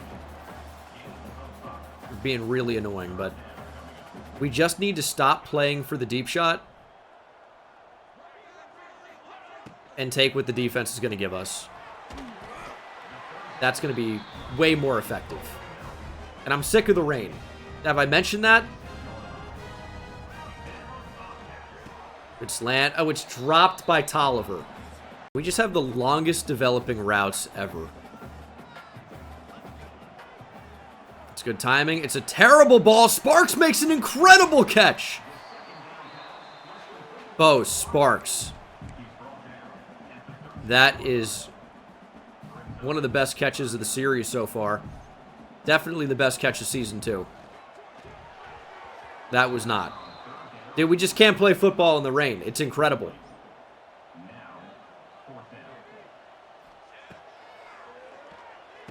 Can't throw, can't block, definitely cannot catch.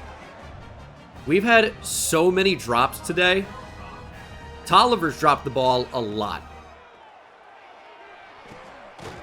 One-handed snag from Stamey. I wish he counted as receiver catches, which is a big focal point for us right now. Obviously. I would just throw to him every play. That ball's at the feet of Bo Sparks. 3rd down and 7. Trying to score our first touchdown of the game. That is absolutely wide open. Tolliver touchdown. He's a great route runner. He's developing the hands. He's a true freshman. I think these drop problems will be a thing of the past. First, if we could ever get nice weather. But second of all, as he develops as a player. There's a good snag. Like, we have been the better team, but we're just not really showing it. It's a mistake or a drop that just keeps them in the game. And that's the big problem right now. Work back to the ball, or shield your body, or something. Browning going up and getting it. Okay. And we're starting to make some plays for our quarterback, who is starting to put the ball on the receivers a little bit. That's just not the right guy to go to. I mean, we absolutely need a blowout win here. Just for optics. It's nearly intercepted. They have a defensive end dropping back. What an exotic look for Trenton State. We're just playing bad football right now. And we haven't run with our quarterback in a minute. This is what Malachi Nelson can do. We haven't done it because we're focusing on receiver catches. Malachi Nelson scrambles for one. We just needed to show that we could do it. Let Trenton State think about that a little bit, and maybe that opens up the middle of the field. It's already off to a good start. There's Bickley. We need to show what we're capable of. It's a lot of passing, but if we're going to have any chance to land that 5-star, we need to pass, and then pass more, and then pass some more. Said timeout. No timeout has been called. Just an incompletion. The clock would stop anyway. And it's an injury timeout. One-on-one! What a catch from Bickley! He's got the 50-50 ability. Malachi Nelson's hurt, though. We might have bigger problems. Duggar's back in launching bombs. And it's hip bursitis for Malachi Nelson. He's going to be fine. We are going to rock with Duggar for the time being. And that should be a touchdown. Good ball. Touchdown, Sparks. We're getting a lot of yellow releases. A lot of yellow throws. Just holding the ball for a little bit too long every time. We're going to find the timing. And we're going to start lighting up the scoreboard. There's just some trial and error before we get to that point, I guess. Running back wide open. Browning makes another nice catch. And that actually is Malachi Nelson back in the game. We tried to give him a breather. He's not really about it. Yeah, it's the rain that is a factor. Like, I wish it was just like, you know, my commentary usually where I'm like, oh, it's raining, it could be a factor. It doesn't actually do anything. No, there's a big modifier on abilities in college football. That's why if you can get the natural ability, you have players that have like, super increased weather resistance. As Browning's having such a great game as a receiver, he's going to find the end zone. Okay. Does he need to play more? Big interception there. We need to start pouring it on. The thing is, we need more tackles, and I feel like if they're throwing the ball constantly and then going 3 and out and punting, we can't get tackles if we're forcing incompletions. So there are a number of factors in play here as we're going to hit Sparks, and he's going to hit the end zone. We're starting to find it, and just like the rain, we are pouring it on. 35-3 in the first half. We're going to try to make it even worse than that. We have 3 timeouts.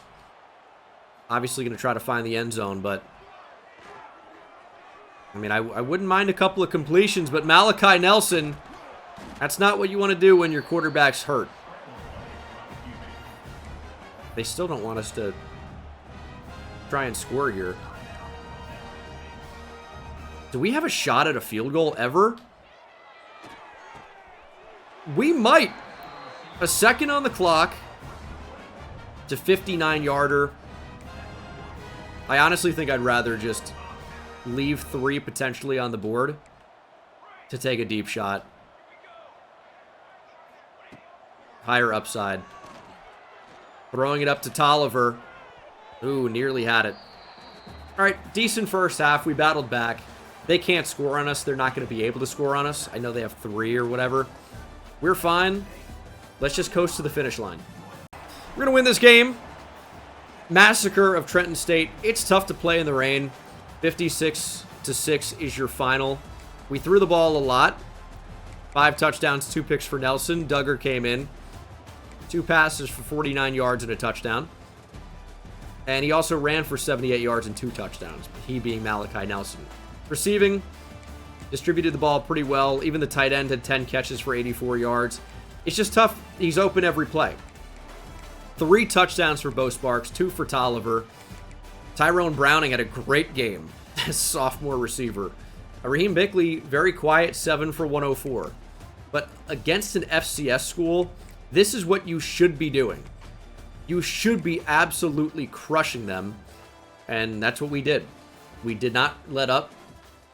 And I think with the playstyle deal breaker for the receiver, big time 5-star, we needed as many receiver catches as we could find. And Kai Gage, we're trying to get a chance here, right? It's going to be A+ playtime. It's going to be A playstyle, or close to it probably. That's going to give us the best chance to get him. He's on campus next week. This is a huge visit week. We've got him teamed up with a quarterback. It's a rivalry week. And Kai Gage has reached his top 3. You've got to be kidding me. Which means we are fully locked out. Colorado ahead by a little bit. He's still going to be on campus. But there's no way back into the top 3, even with the visit. We gambled, went week 6 over week 4, and it just wasn't good enough. Got playstyle up to an A too, but too little too late. That's unreal. I-35 showdown. It doesn't feel like it matters as much right now because even though Kai Gage is going to be on campus, I guess, he doesn't want to go here. And it's a huge loss because he looks insane. And our playstyle is up to A. It's just a week too late. Really a week too late. So disappointing. So this Texas State matchup, there's not really, or against UTSA, there's not really that much on the line. Now, I will say, we do have Emmett Lincoln here, who's a big-time 4-star edge rusher with 83 speed, 83 power moves. That'd be a nice player to get. Deion Jones is on campus next week. Adrian Anelli is going to go to Tulane. is the playstyle deal breaker. He doesn't see enough tackles happening when he watches. But, man, super disappointing. Just got to try to continue to roll here. We're a much better team than UTSA. We are ranked now in the top 25. Barely, but we are. And hopefully we're able to come out on top. If we lose, I don't want to be dramatic, but our season is completely over.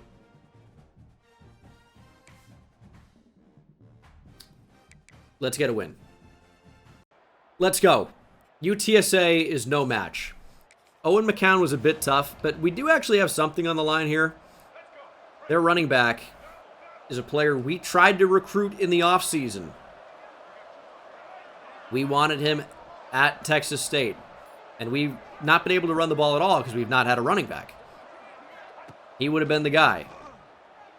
But unfortunately, he picks UTSA. How's that decision working out for you? Well, I guess UTSA is 3-1.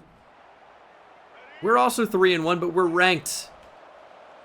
What's UTSA got to show for it? Absolutely nothing. I'm just going to stay that way. 3rd and 10. Quarterback trying to take off. He's got nowhere to go. Brought down in the backfield. Way to get to him. But our offense is not able to do much. Or anything, even.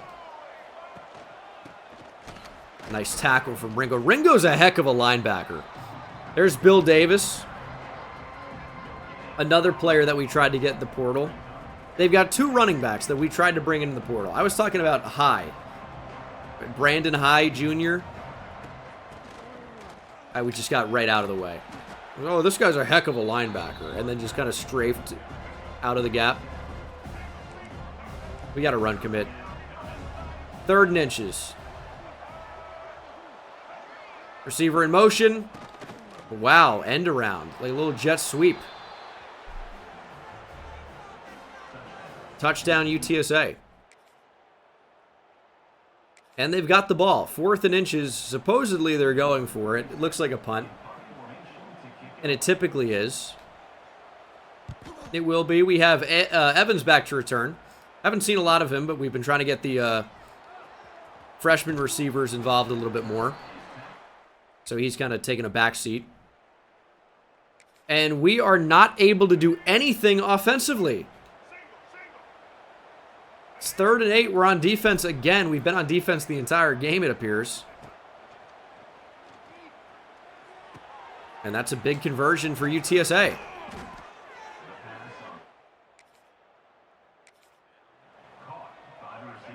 I don't know how to stop UTSA at the moment. Feels like we have, and they just keep getting the ball. It's a tough combo. Big hit. I think we've yet to force a fumble. We actually really haven't landed many hit sticks. Not that hit sticks result in fumbles almost ever anyways. That's something I do want to change probably as well. There we go. Yeah, bring him down, please. There's Brandon High Jr., 9 rushes for 24. 2-headed attack for the UTSA Roadrunners. 3rd and 6. We're in the lane, and we brought him down. Zabian Brown from the slot got to the QB. We're going to hold UTSA to 3 if they even convert this. They do. You can see some of the scores there at the bottom. Did Ohio State get crushed? Could Texas State eventually move to the Big Ten? People are wondering. No is the answer. We would maybe move to the Big 12 and then the SEC if we were going to conference jump a little bit, as that is a mistake from the corner. Ryan Nolan trying to save a touchdown. He will.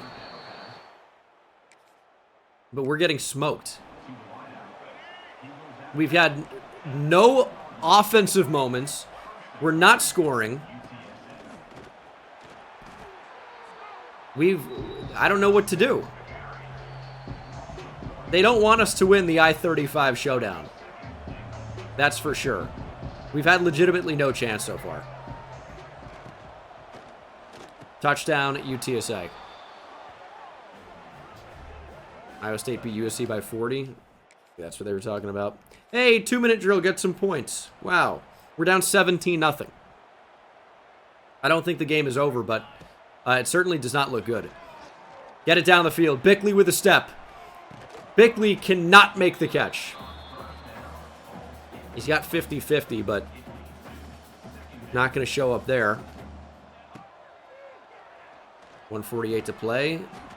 Bickley drops the ball again. Bickley's ice cold. 3rd and 10. I mean, we've streaked a lot here. It's finally going to work. Bo Sparks with the catch.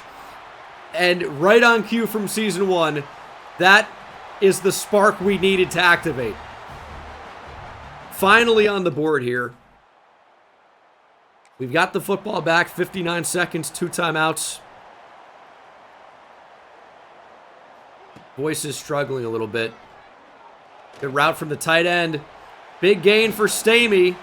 Let's call a timeout.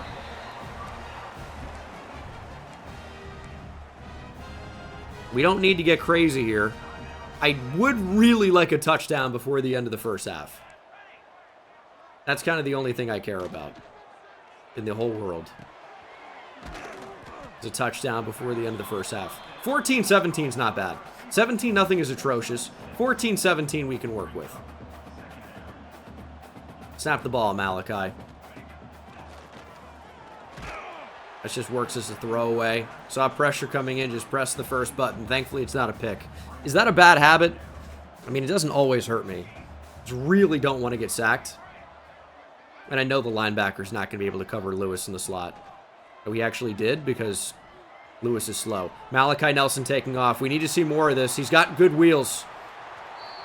Okay, throw a flag, please. Because that's ridiculous. How late can you hit the quarterback and get away with it? Come back to the football.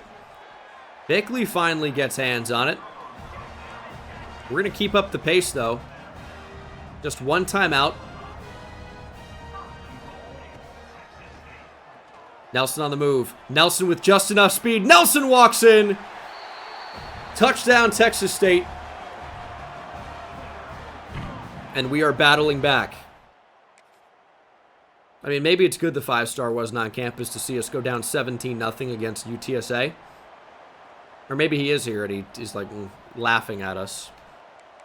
That actually did happen at Texas against Kansas. Guys like Harold Perkins laughing at Texas from the stands. Never forget. 3rd and 13. Nelson looking to take off. Getting a block. Malachi Nelson making it 4th and inches. We go for it here. Speed option. Browning's been a big playmaker for us.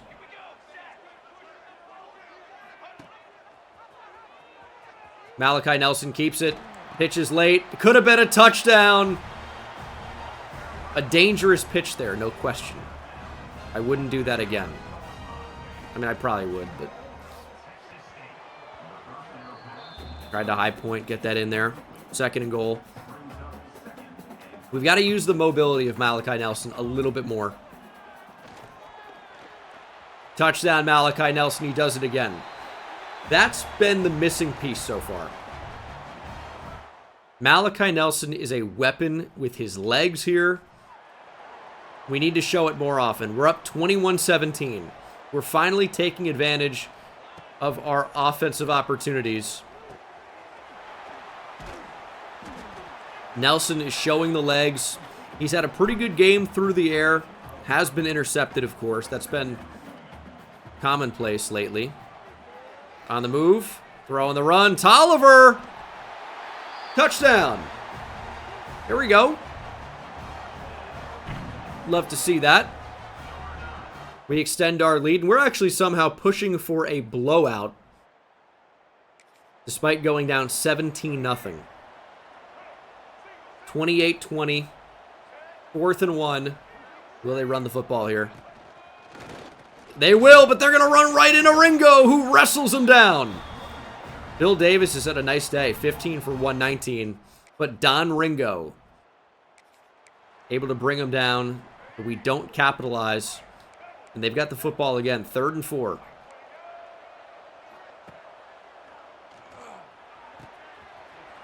Ringo can't get out there. You know, I'm wanting to call him the Don, but I feel like that's reserved for Giants franchise Dontrell Cobb. But his name is literally Don. So it feels like a miss, as this is going to be a big miss from our defense. Big scramble, or actually just a design run for Nate Johnson. 1st and goal. Ringo bringing down the quarterback. What a read. His 8th tackle. And this one comes at a gigantic time. We might try to time it again.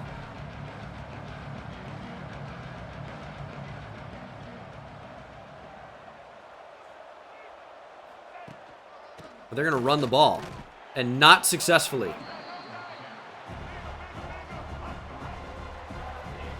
3rd and goal. 2:55 to play. Time not really a factor. They're going to run the ball. That may not have been a bad choice. It's 4th and quite manageable here. 2:22 to play. I think we can pass commit. They run the ball. It's a mistake. Quarterback taking off, but he's brought down from behind. We needed a play so badly. Up by 8. Backed up into our own end zone. Good route from Tolliver. Timeout UTSA. 2nd and 3. We know we struggle to run the ball in these spots. 3rd and inches. UTSA. One more timeout. I think this is where read option comes into effect. Running back gets it. Browning up the middle. 1st down. UTSA has no choice but to call their final timeout. Now the clock's going to stop one more time. This game's not over. A 1st down ends it. There's a 2-minute timeout. We had an opportunity there, but couldn't do much with it.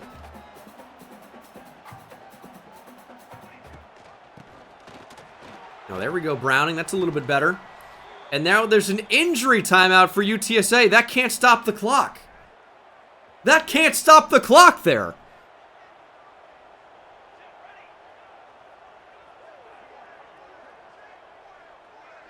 Third and 7. Nelson going to lose a ton.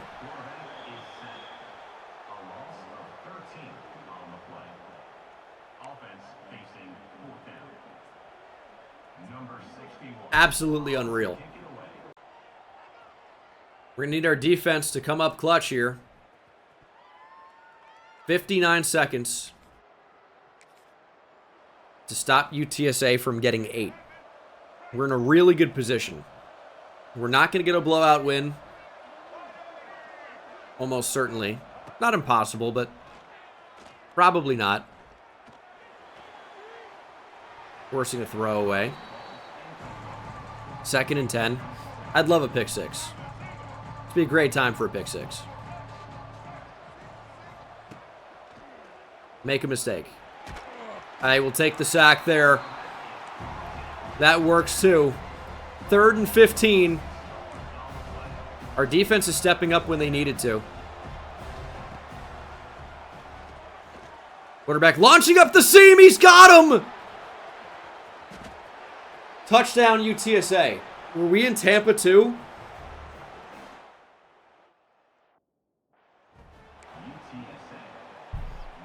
We were. That's on me. I didn't realize what we got into. I didn't realize. Needed to get back with Ringo. Very much didn't. That can't be. Okay. We're going to stop the 2-point conversion. Onside ends it. We got it.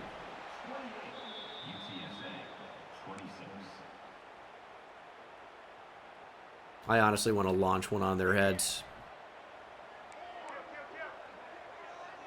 Try to get that clear win with the recruit on campus. We're going to take a knee. We're going to take a knee. 28-26. We're going to narrowly win the I-35 showdown. This was a frustrating one. I'm a fan of the win, at least, but the result... I mean, we win by 2 against UTSA, a team we've got to be better than at this point. We did not play well on offense, especially. I don't know what was wrong with the team this game, but did not simulate well, did not play well. Had many TFLs. A ton of sacks, a pick for Jalen Braxton. But we've got to tighten things up here in Season 2. So, you know what? I don't mind this. Kai Gage ends up committing to Tennessee. We got into second place with a visit. He would have gone to Tennessee anyway. Anelli to Tulane. Connor Hartsock picks Baylor. We did not go after him. He was on campus just for Kai Gage. A blowout win, maybe we would have triggered like a recruiting battle or something, but I guess we were never going to get him. Texas has pulled their offer on Kareem Wing, which means Texas has not pulled their offer on Kareem Wing. Texas is 3-3 in their championship contenders at B. I don't know. That's weird. We're in a phenomenal spot for the 5-star running back.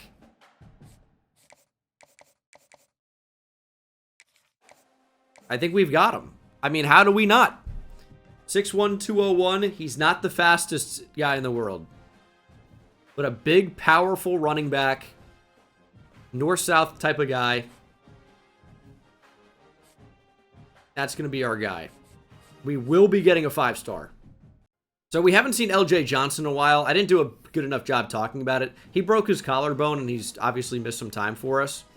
Would be nice to get at least another running back option, but we wouldn't have seen Tyrone Browning play so well without LJ Johnson getting hurt. We're up to a 74 overall. We have not yet started Pac-12 play. So things are going to amp up in importance here in the very, very near future. And we've got to be ready to answer the call and start winning some of these games. Recruiting obviously could be going a little bit better, but I think for the most part, it's going pretty well. So we're going to end up bringing a 5-star running back in if we win the games we're supposed to win. His deal breaker is championship contender. As long as we're winning, he's going to be a Texas State Bobcat. And maybe the offensive focus changes a bit, and we focus more on running the football. He can't catch the ball. He's not fast. He's a 5-star power back. He's got good acceleration. Really good. Would like to be able to boost that speed if we can get him. Losing Kai Gage sucks. We got a lot of recruiting battles all over the place. And we need to put ours on Craig Carruthers. But we are in many a battle. It's a shame we struck out on Emmett Lincoln. But I imagine he's going to be fairly similar to someone we should get, which is Matt Turbin. They're ranked so similarly, similar heights and weights. 98 versus 99. Position 10 versus position 11. And he's the number 1 in the state of Mississippi. So maybe we're getting even a little bit better there. Can't replace a player in the class like Kai Gage. Would have been insane to get him. Just didn't happen. We're not ready this year. But we've got 5 stars on the way in the future and 4 stars on the way now. If you look, obviously, at the Pac-12, we've yet to secure a commitment. But that's going to change here in the near future. So, super excited. Let's continue rolling. Colorado State 1-4. We've got a big-time visitor on campus. So even though they're a lower-tier team, this does actually mean a lot. It's a very meaningful game because I think with a blowout win over Colorado State, we legitimately have a chance for Deion Jones, the receiver. However, even with a blowout win, it's not a guarantee. It is not at all. So we just got to go out and try to give it our best shot today. We've been a little bit shaky of late, but that was last night. I'm on stream, twitch.tv/Bengal. It's a new dawn. Not Chris Dawn Jr. It's a new day. And we have new life here mid-season for Texas State. It's an immediate interception. Defense needs help. 2nd and 6. Let's force a turnover. Got a star quarterback here at Colorado State. All right, that's good coverage. We're flying around the field a little bit. Duncan Grant. Let's get Collins after the quarterback. I wish we got more pressure. Like, has Longacre made an impact in the series at all? Outside of game 1, I think he had a tackle, maybe. Good coverage, though. I guess our defense is really more known for the secondary. We're no-fly zone, still developing the pass rush. And that field goal is good. Colorado State takes an early lead. And they've got the football again. Okay. 3rd and 7. They were safe to pass commit here. We're overloading that right side. And that's good coverage, and that's a user pick. Easy reads. The giving tree. Easy reads as Grant gives it away. A lot of interceptions here early. What a start. You know, I've noticed in College Football 26, there's a lot of like this happening in Season 2, where it's just nothing on the screen for about 15 seconds.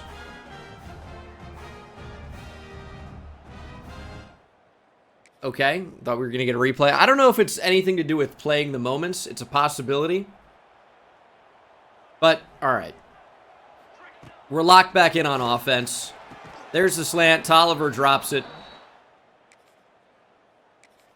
We've got to develop the hands a little bit with him. They're not great, but we don't miss these.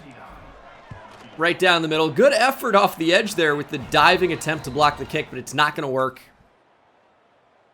And our defense will be called on once again. Let's bring Zabian Brown up to the line a little bit. Got Don Ringo. We're showing an overload. How will the quarterback adapt? He won't! Zabian Brown got to him. There's an injury for a Colorado State offensive lineman. And we do take the lead, 10-3. Football back. And a chance to make something happen. 3rd and 10. We actually really don't have any chance with this play. And now we don't have any chance to change it. We're going to take a false start. But that's wide open. Where is that linebacker going? Completely forgot about Stamey. And this is kind of why I want to go out and get a really good receiving tight end. Because if Stamey is dominant and open every play, imagine if we had a legitimate stud at the position. And he's played great. He makes some crazy catches. But imagine if we had, and obviously this is at the super high end, but imagine like a Gronk type, if that even exists in this game. Okay. Our offense could feed and live through the tight end. And I think of, Giants franchise with Nick Duval. If you guys watch that series on my channel, he was a beast. And with those Patriots teams, like Gronk was the offense. Like they had some other options, but Gronk was the offense as we had Bo Sparks for the touchdown. So we'll see what we can do on the recruiting tight end front, but we missed on the 5-star from New Jersey. That thing was over instantly. And then we missed on the other high 4-star I added. And I think we do have an athlete on the board right now. Haven't had a chance to scout, but hopefully he's pretty good as we actually have a little bit of space here. And the offense could actually look a lot different next year as we are adding, hopefully, a 5-star running back into the fold.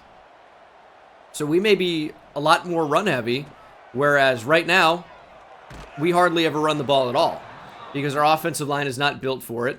We've been focusing on, you know, receiver catches with recruiting.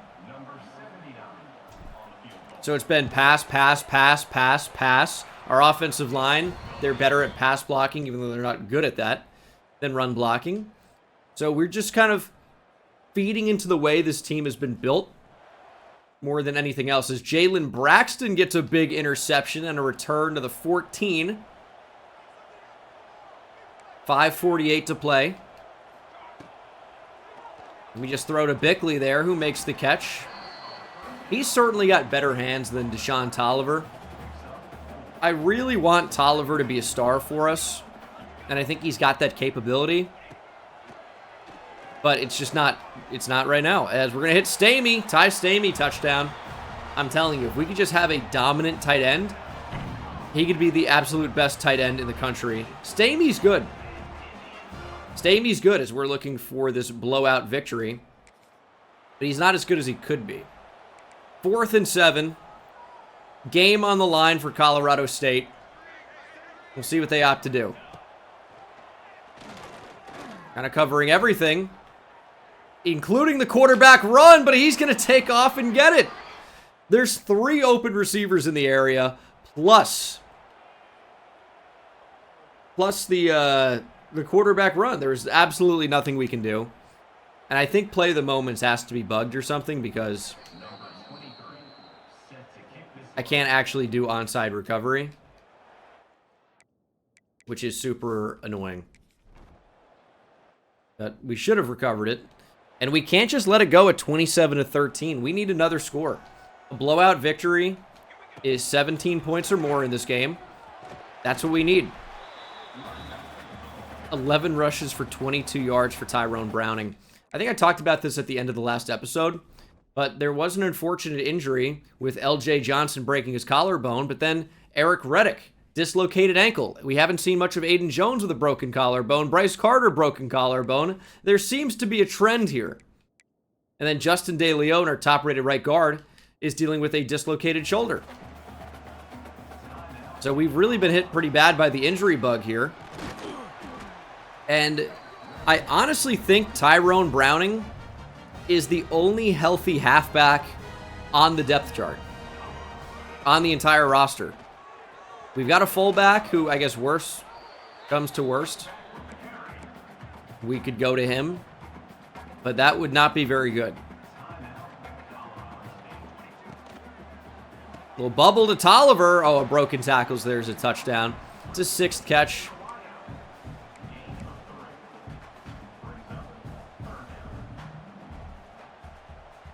I think we could try the jet touch pass here. Out of this formation, it's a little bit better than ace offset. And the blocks were great. There's Deshaun Tolliver.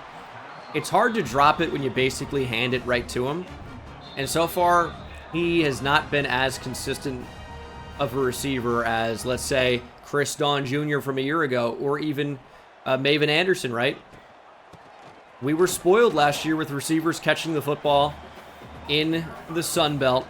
Now in the PAC, playing both PAC and Mountain West competition, and even out-of-conference teams as well, we are experiencing an insane amount of drops, as I guess is to be expected with the level of talent at receiver that we have right now.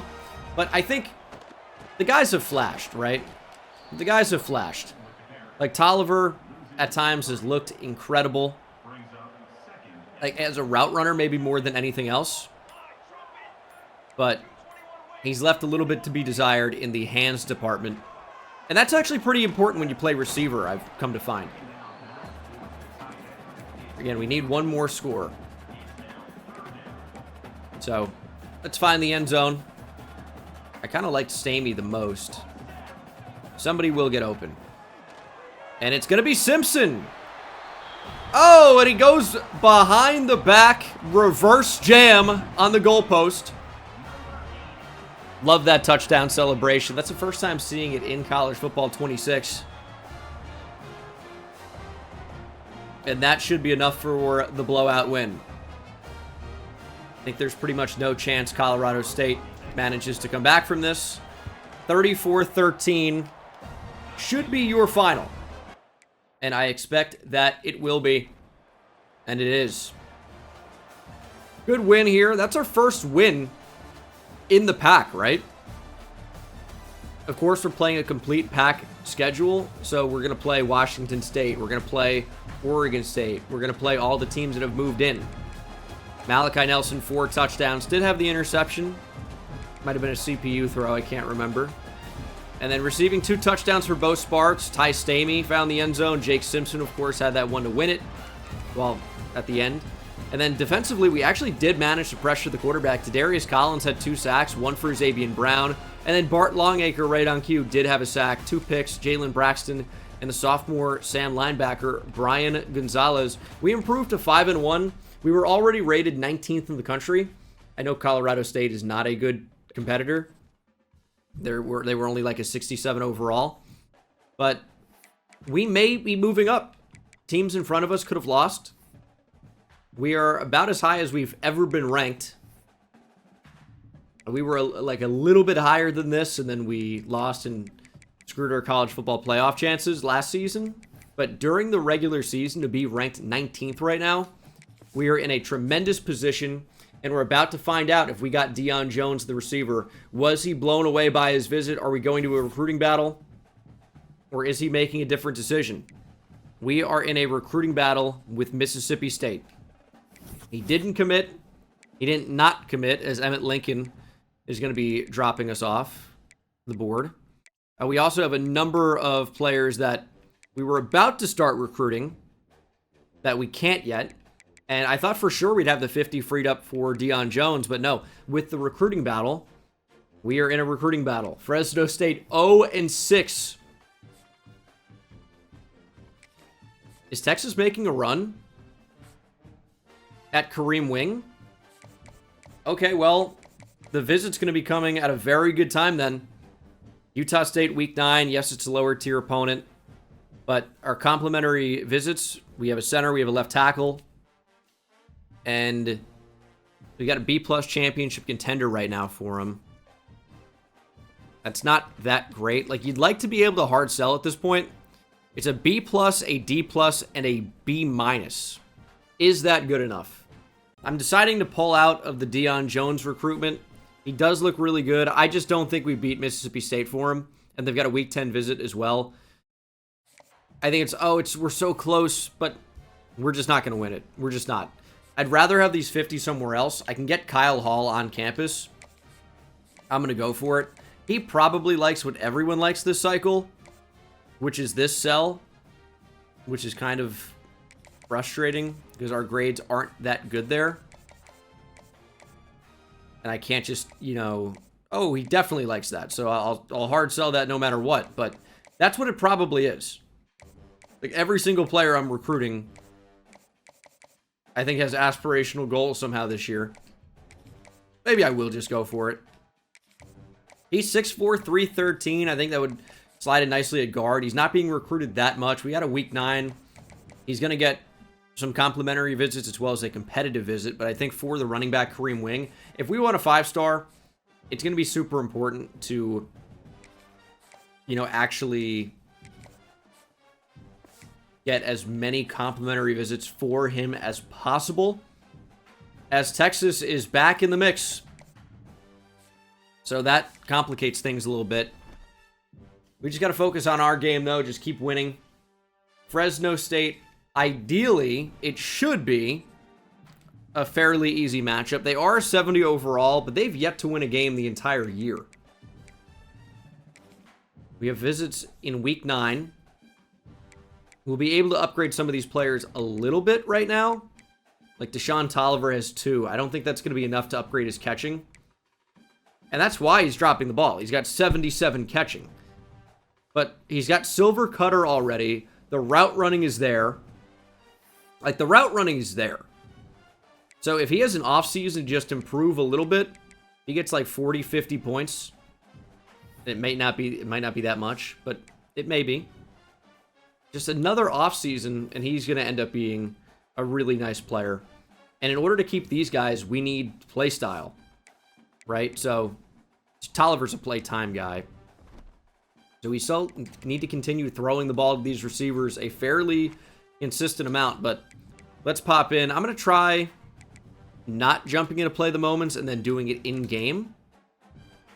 And we're going to go all red against all white. Pretty good look for Texas State. Let's see if we can keep them winless and continue our great season. Red zone alert. I wish those freshman receivers that we just talked about had better dev trait, but unfortunately it's only impact. And maybe it gets upgraded to star, that'd be great, but impact is just not that good.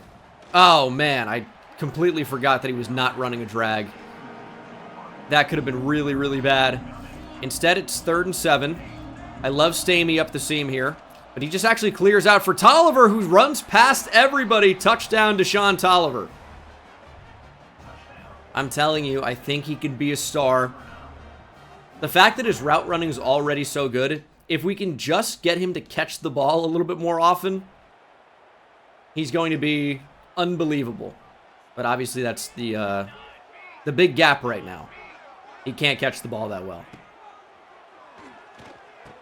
Good defense, but a first down for the Bulldogs. And did they just score just like that? They did. 7-7. Here's 1st and 10. And with the slip screen, Brown is going to get caught from behind. And that could happen a lot next year. It's no longer a guarantee that we're going to bring in the 5-star running back, but if we do, he's got 84 speed. That's pretty bad. What we really want, as I mentioned in the last game, if we could just get an insane tight end.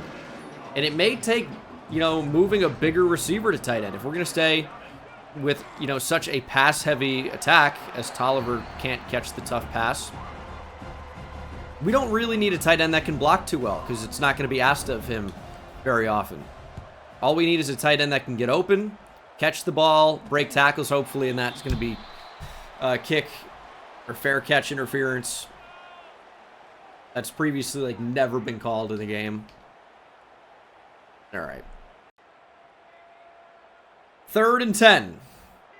We've timed up some blitz as well with Ringo before. I think we're going to sneak down and didn't get a great jump, but somebody else is sneaking through. It's Gonzalez. And you know what?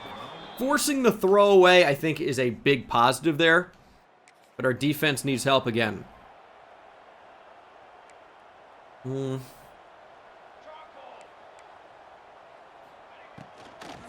It's an RPO. Slant. It was an RPO. Should we mess around with stunts a little bit more? I haven't really tried them. But we could try that. All right, let's see what this actually looks like in the game. Check out the left defensive tackle in the D end. That actually worked fairly well to contain this little screen that they tried.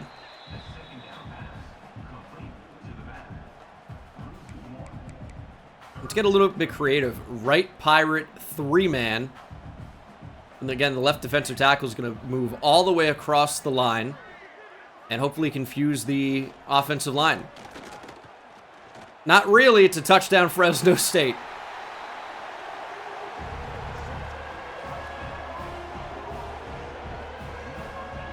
I think the O-line honestly struggles typically to block ever. You thought stunts maybe would confuse them more, but it confused our defensive line. They didn't know where to go.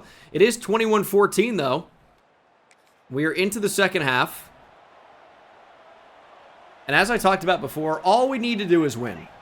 We're ranked number 16 in the country. And that's going to be a pick. Not a great throw to Tolliver. It is just tough to hit posts in general in Madden and college football, and in real life, honestly, as well. You can never quite lead it right where you want.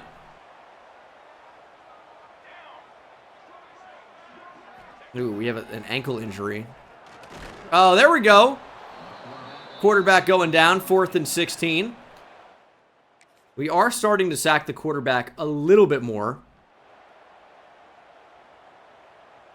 And you can see there's an ankle injury.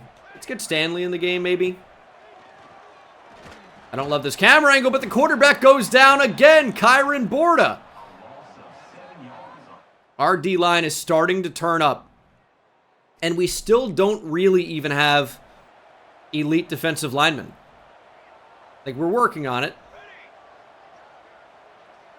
But everybody's injured. The wear and tear is getting to us. Is that going to be a pick? It is! Zabian Brown! Looked like it was thrown to him. He actually has a little bit of a chance for a return here. Zabian Brown has room down the sideline. Zabian Brown to the 25, to the 15, 5, touchdown! Zabian Brown, house call! I mean, what is that throw? We'll take it. What a moment here. And that could potentially win it in the fourth. Ringo's playing hurt. Wear and tear now midway through Season 2. Starting to get to some of these guys as Braxton was in perfect position to knock it away. Gives us the football, and now we're just on cruise control. Let's try to put this thing away. And it'd be nice to be able to run the ball here. But, nope. 31-17. Fresno State, for a minute, looked like they were closing in on their first win of the season. But they should be dropping to 0-7 unless something absolutely crazy happens. Here's a shot down the field. Exodus Ayers with the takeaway. And again, we've got a decent chance for a return here.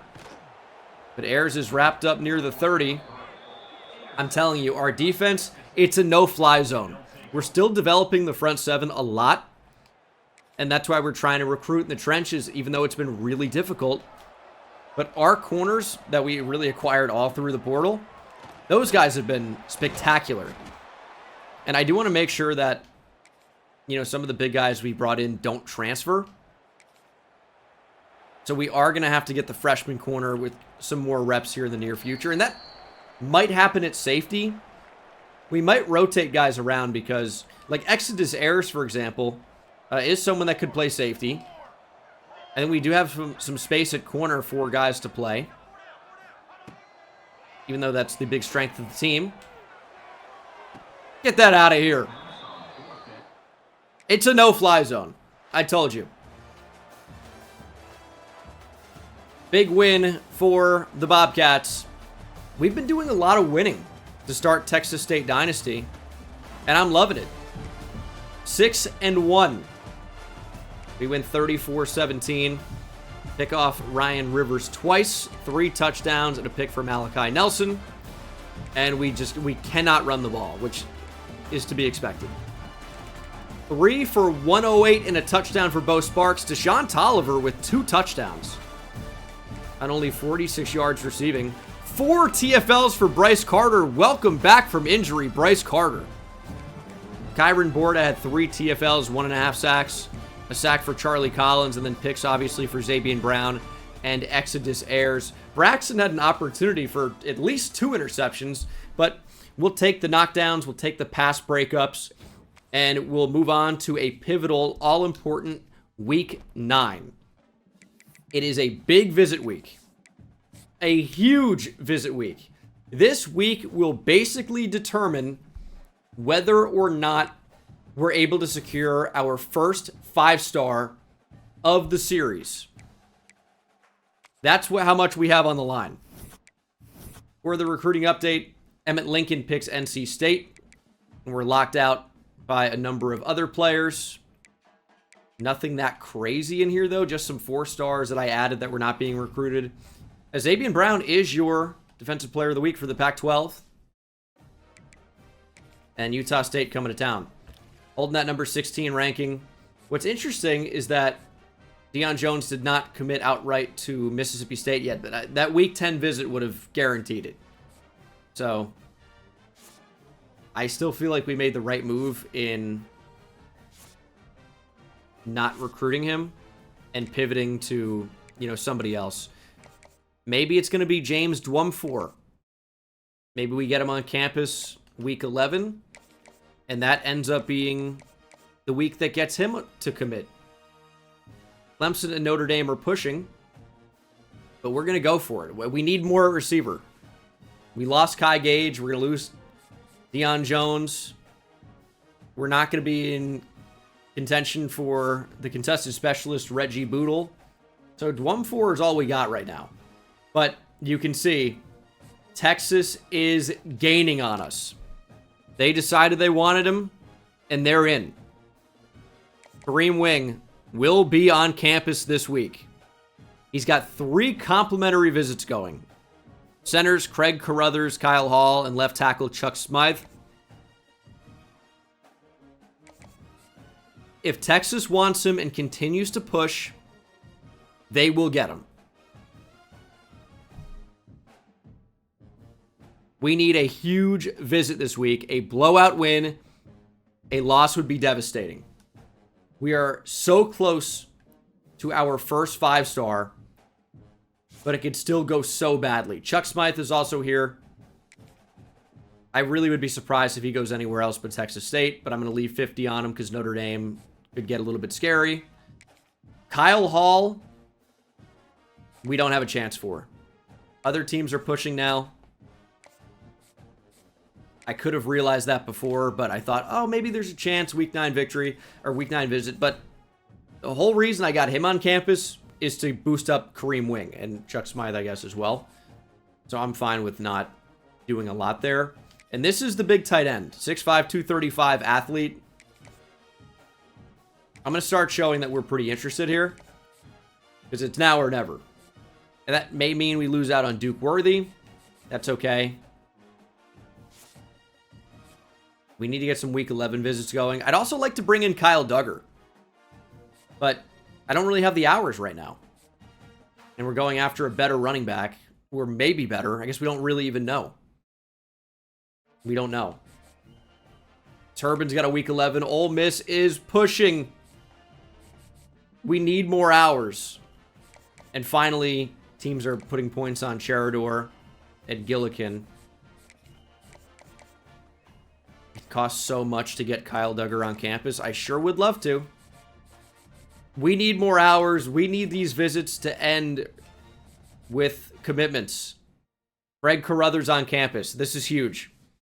This is a big one. Because he could very easily go to Baylor or SMU. We're pacing maybe a little bit less. We're very similar to what they are week after week. The week 9 visit could be the one. But Kareem Wing is the big one. Only 450 hours is so bad. We need to win the conference. We've got to do it. Utah State on the schedule. They are a 63 overall. If we lose to Utah State with a 5-star on campus, it's over. It's raining, but we've got the Rally Cat for good luck. Say hello.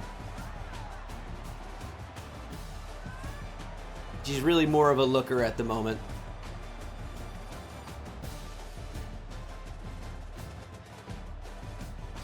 Rain coming down, of course, because it's College Football 26. They are aware of that, by the way. And I think that is being looked into. I'd like to say fixed, but you never know. But it may make it tougher to run the offense. LJ Johnson Jr. is back from injury. So we've got a little bit more depth at running back today as the receiver Deshaun Tolliver makes the catch. And maybe that means we can actually hand the ball off. A little cutback. LJ Johnson bounced it out and then cut it back. First and goal. Are they doubling Deshaun Tolliver? Can we make this a little bit flatter?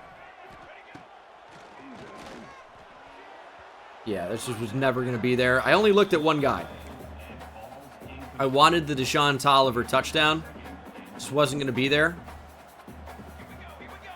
Here's second and goal. That should be open. Raheem Bickley with the drop.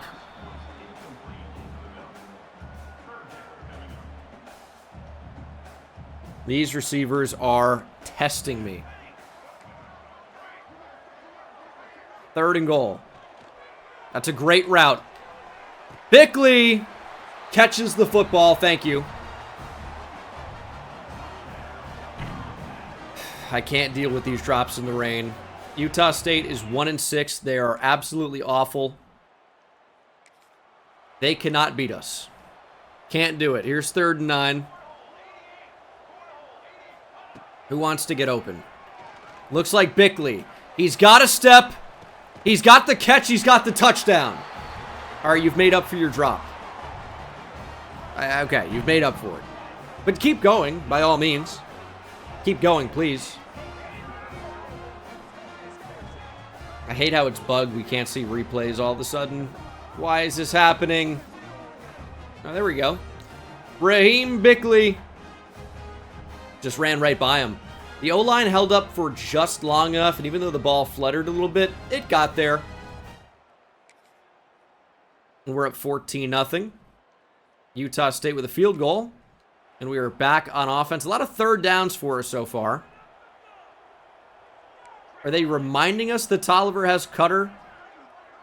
Or is it activating to some degree? It's hard to know. There's Stamey, though. Won't even worry about it. We put in a ton of points on the other tight end that we were going after. Hopefully, that ends up keeping us in that race. And that's one I want to win down the stretch. Here's the kick. And it is good. Right down the middle. 17-3 Bobcats. Again, we need to win by 17 plus today. We need that blowout. We are currently in a really good spot to secure that long term. 14-point lead right now. And I think... Can we get like a table route on the field? Is that an option? I don't want the corner. I want like... All right. Maybe something like this. Here we go. Oh, there's the tight end. Can we get it there? No. 4th and short. I think we just take the points. I know it's 4th and 2. It could be easy to convert. Let's just make it 17. We have the chance to make it 17, which is a blowout win. If the score stays the same, which it is unlikely to, but it could. But if the score stays the same, we'll get the blowout win. Interception by Jalen Braxton. Good to see him convert after having a number of breakups last week with no pick. Oh, we're going to get sacked. Malachi Nelson drops the ball. Ajongo recovers. And the Uber driver is driven to the ground. Uber Ajongo. Good recovery. He had a little bit of juice when he recovered it at first. I thought, okay, we might see a little bit of a run here for the big man. But it was not to be.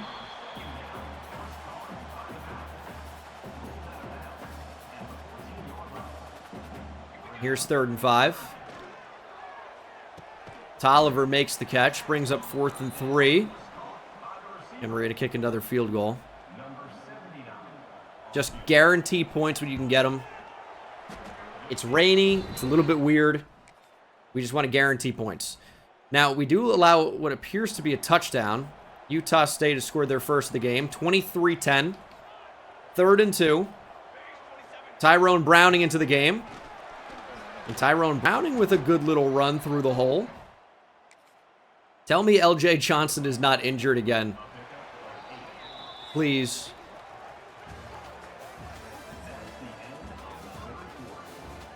We're looking okay right now. We just need to convert and actually get into the end zone. We've had a lot of opportunities. We've settled for 3 a lot. There's Tolliver. Spin back. Tolliver down at the 1.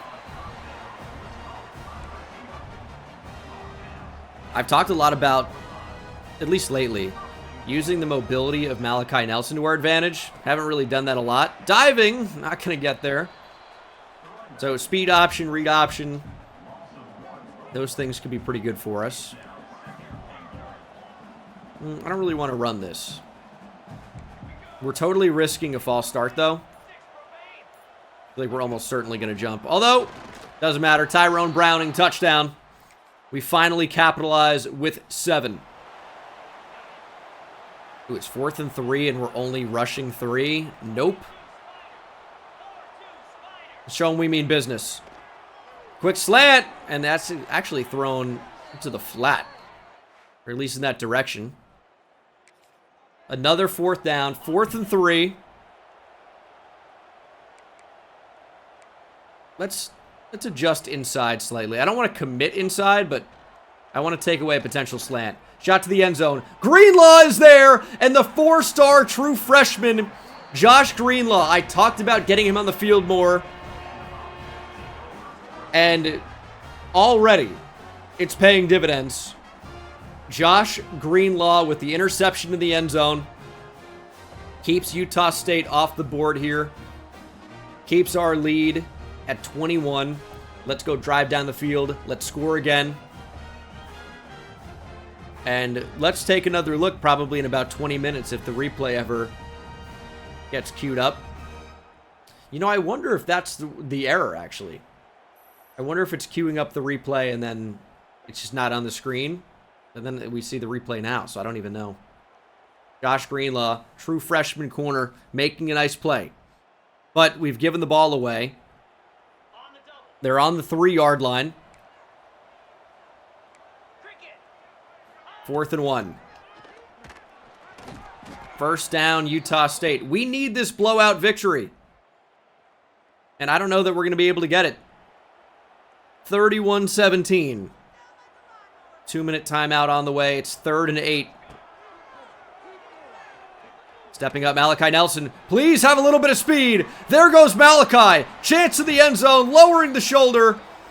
And I think he was short. Down at the 1. QB Neal from the 1 is diabolical. I've seen it before. The Mad Hatter, you guys remember Les Miles at LSU? I remember an interview about him talking about the best bite of a Thanksgiving food. A very interesting interview. He used to eat grass. 38-17. Minute 5 to play. 4th and 6. I don't know where we are. Oh, here's a deep shot. Ryan Nolan gets hands on it. No takeaway. And that is the ball game. Good win for the Bobcats here in the rain, as it's always raining, unfortunately. We did what we had to do. Now, we didn't show the running back that we run the ball, but he doesn't care about that. He wants to win. Malachi Nelson, 18 for 31, 188, 2 touchdowns. We actually did run the ball fairly well today. 2 touchdowns. Nelson, of course, fumbled. And then receiving, Raheem Bickley had 4 for 84, 2 touchdowns. 7 for 50 for Deshaun Tolliver. And Bo Sparks kind of goes quiet at times. Defensively, just a few TFLs for us. Sack for Charlie Collins and picks for Jalen Braxton and Josh Greenlaw. He's got Legion. He's got a lot of mental ability. Silver Adrenaline, Silver Fan Favorite. Only 86 speed right now. You are a safety. We do get Chuck Smythe. Big time commitment from him. But there's a lot of worse news everywhere else. We're probably not going to get Dwum 4. That may be, though. But I fear what happened to Kai Gage could happen to him, the receiver that ended up committing to Tennessee. We do have 70 hours back. We got to start pivoting towards Kyle Duggar, probably, because we actually do have a chance to land him. Even with Notre Dame and Michigan pushing, we've got a chance. But you see late here in the process, a lot of these top-tier schools are going after the players that we've been recruiting slowly the entire time, which is why that can be a really dangerous strategy. Because we may not get Byron Coffey. We're no longer going to get George Spruce. Auburn and Georgia are like, we want you. So that's really unfortunate. Greg Carruthers may not end up committing. Texas is making a big push for Kareem Wing. And if this is what we were able to get with a visit week, now that Texas has scheduled a week 11 visit, it does not look good for Kareem Wing at all. It looks really bad. We are in a lot of trouble. We do get our first commit of the cycle, but I don't know how many more we're in line for. It looks really, really bad. That's kind of all I can say right now. San Diego State, 71 overall, and another team that we should just be able to beat. As we get deeper and deeper into the season, it's looking less and less likely that we're going to be able to land that 5-star running back Kareem Wing. And I'll tell you what I say in my recruiting tutorial, and then I don't follow it, is if you want to win these recruitments on big-time players, spreading yourself thin, putting a lot of points, spreading them out, is very dangerous. Because you think you have time until you don't, and then it's too late. Go hard after anyone that you want. 50 hours every week. Visit. Do not give these big-time schools a chance to catch you. That's where you run into trouble. And, oh, shock, we ran into trouble again. Like, I'm not surprised. I'm not surprised. And, like, I am just trying to improve the whole roster at once, but we maybe just need big-time players to improve the roster and fill the gaps in other ways, rather than trying to fill all the gaps at once. 3rd and 5. Slight lead. We lob that up. It's going to be intercepted. Linebackers just don't drop anything in this game. Their coverage is phenomenal. I thought we were going to be able to throw in behind them. Nope. But it looks like our defense is going to play really great against San Diego State today as the rain comes down in San Diego. Typical. We've played more... This is insane, but this is definitely true. We have played more rain games than not in College Football 26. This might miss, by the way. All right. The road kicks are weird with the arrow sometimes, so it's good that that one finds the home. 10-7.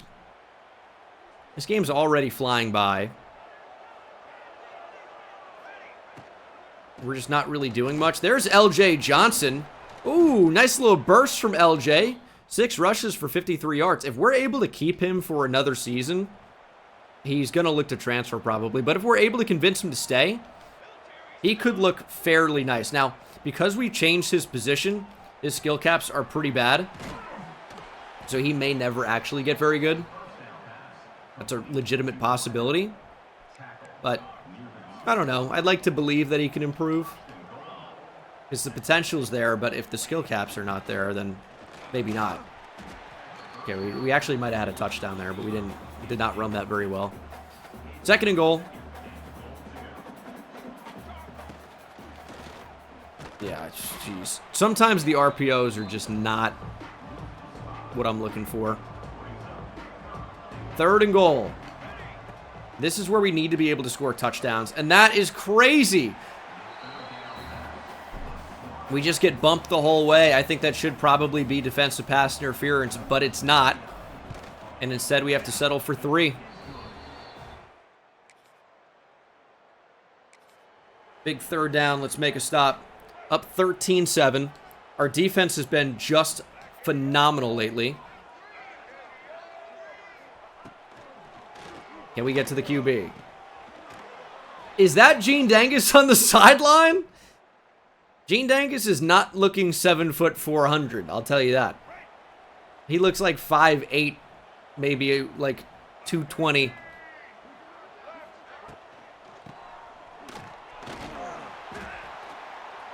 I don't always miss or catch everything on the sideline.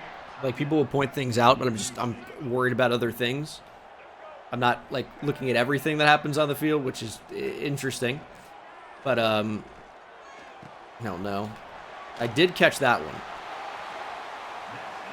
Aztecs are driving. Denegal is putting San Diego State in a pretty good position to win this game. Touchdown here would be great. They're going to run. And that's going to be a touchdown, Denegal. San Diego State is going to take the lead prior to the half. Or are they? No, no, no! The clock was running. Thankfully, I caught that and got a timeout off. Are you kidding me, dude? Oh, that's so annoying. 7 seconds, no timeouts.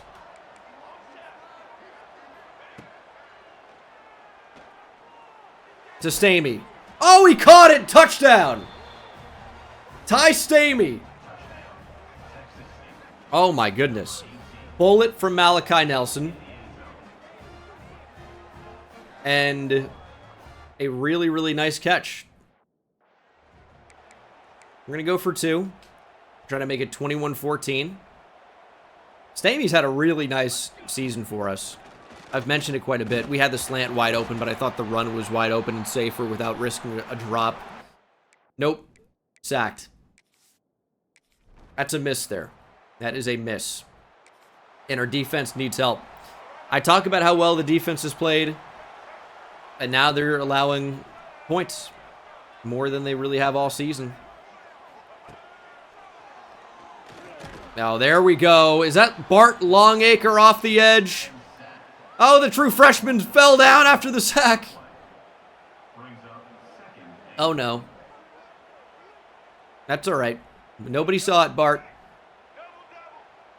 Just go make another play. It's a run. Oh, nice tackle in space. Jalen Braxton. Dude, our corners are so good. Jalen Braxton and Xavier Brown. I mean, Exodus Ayers is a pretty good player as well. Shot to the end zone. Exodus Ayers misses the ball. Oh, maybe I forgot him for a reason, you bum.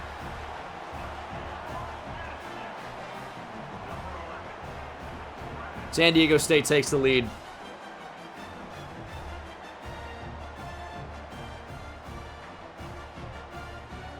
How do you not come down with that? Exodus was left in the airs.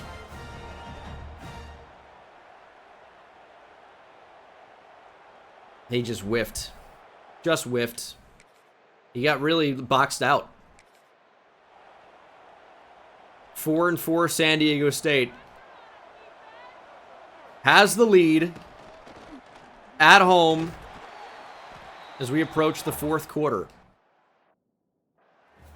We're going to be going for it on 4th and 1. We've had opportunities, though. We've had opportunities. There's Deshaun Tolliver. Looks like they might have been going for that football. And he actually has a little bit of an injury right now. Wear and tear getting to him slightly. Give him the football again, though. Nice little 2-yard catch for him. He really is fairly consistent, though. He's catching 4 or 5 passes a game, almost no matter what. I would like to see a little bit more, though. As Malachi Nelson takes off. Malachi Nelson gets the edge. Malachi Nelson ducks out of bounds at the 5. Every time it happens, I talk about it, but this guy's got really good mobility. He's got elite dev for us. If he doesn't leave to the portal, Malachi Nelson could be a 90-plus overall for us next season, which would be incredible. What a revival for the former 5-star that would be. To the flat. LJ Johnson, ball down at the 1. This is a really tough call, because if we don't get in here, would we play for the tie,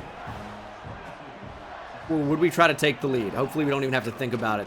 We don't. LJ Johnson Jr. touchdown. LJJ. Maybe work on the vertical. That's why you're not playing receiver anymore. But he'll give us the lead. 25-22. We are going to go for 2 in this spot. And hopefully we're actually able to get it this time. Oh, we're going to get sacked. I think the flat could have been open. So it'll stay a 3-point game. And San Diego State is driving quickly in the driving rain.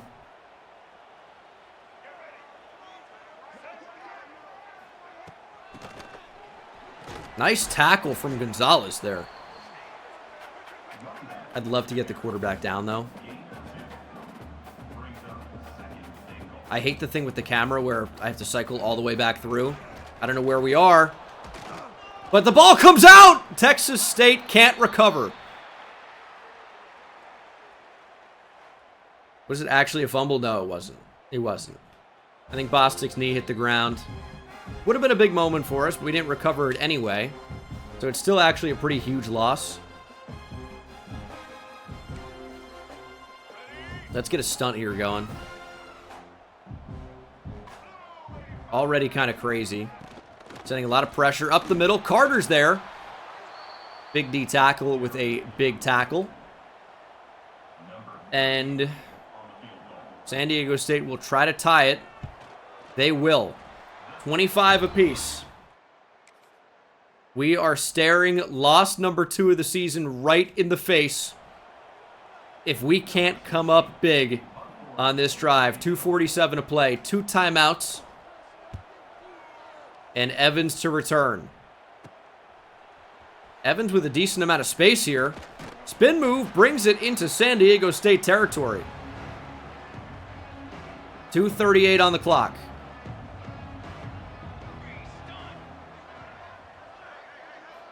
Here's 1st and 10. LJ Johnson dancing around. Gets only a few. No, that's fine. That was good. I don't know how it said we failed that moment. We got in great field position with the return. 2nd and 7. 2 minutes on the clock. We're trying to wear it down. We've got a kicker that can drill. If it comes down to it, we will kick the ball. They can ice us, and I know iced kicks look really hard to hit. So we want a touchdown. Here's the snap. LJ Johnson moves the chain. San Diego State calls a timeout. They're seeing what's happening. We're trying to take time off the clock. They had a corner lineup off sides.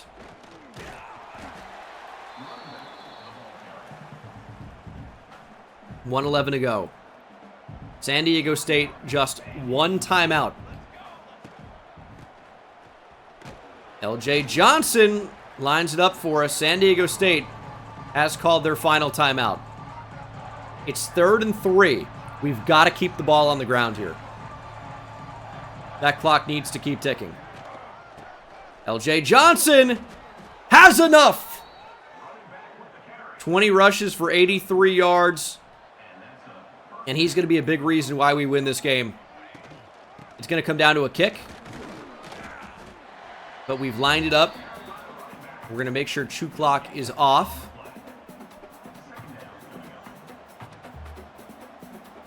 And we're going to try to get slightly closer. Got a timeout. We're going to call it. It'll be a 33-yard chip shot. Straight down the middle. On the road to win it.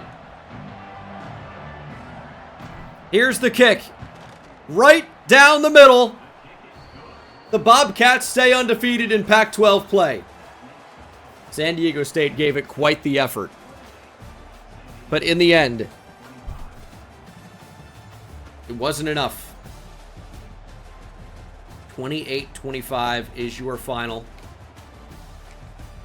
I don't know what really went wrong for us today. I guess rain made it a bit tough.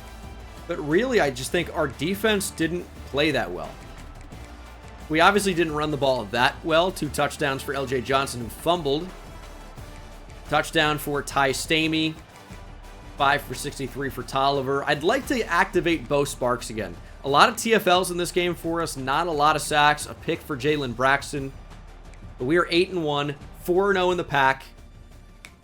And this next simulation is going to tell us a lot about recruiting.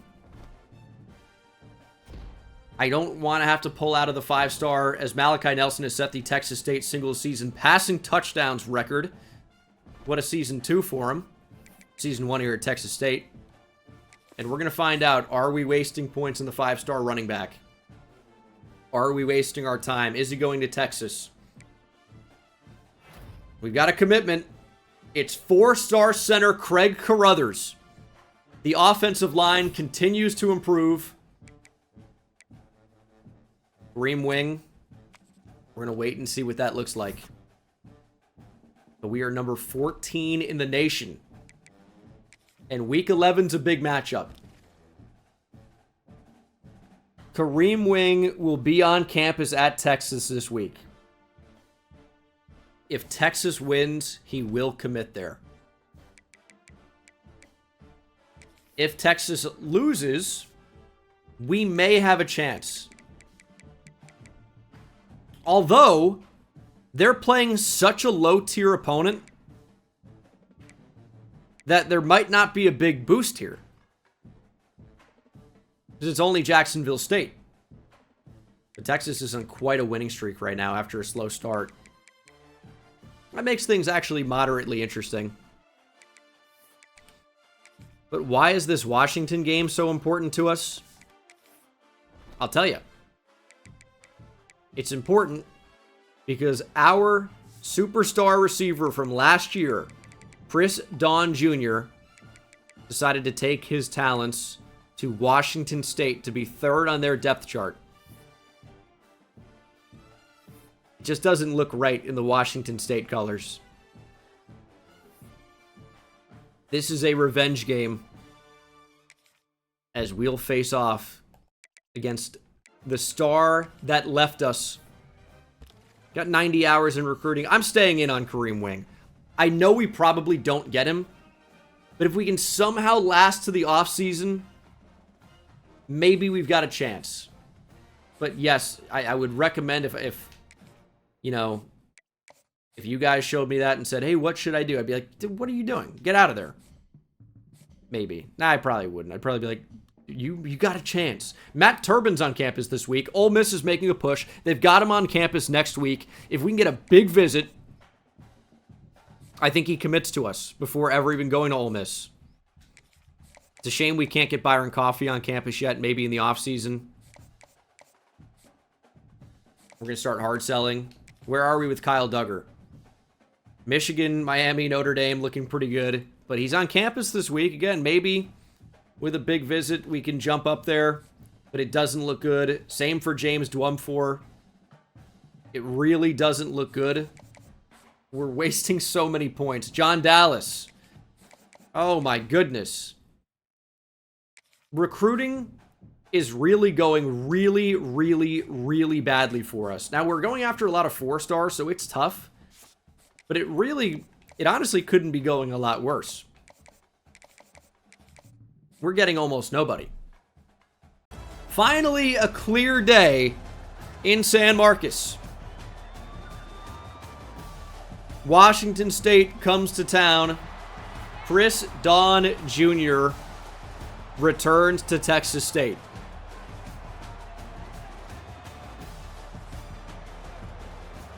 This is a big game for us. We've got some recruits on campus. It's probably big game Bengal for a reason, though.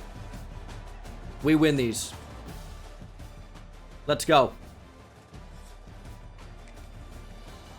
We absolutely murder Washington State. That's what happens. I can't see any other scenario. LJ Johnson taking off, setting up the juke, and there it is! LJ Johnson Jr. touchdown.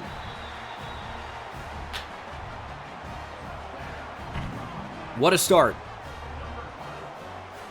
LJ Johnson Jr., of course, gives us the lead early. We win these. 3rd and 6. I honestly think getting Malachi Nelson on the move could be quite a good idea here. Oh, we're going to get sacked. Malachi Nelson fumbles the football. We recover it, which lets us punt a little bit better. That's my big problem with Malachi Nelson so far. The guy loves to not hold on to the ball.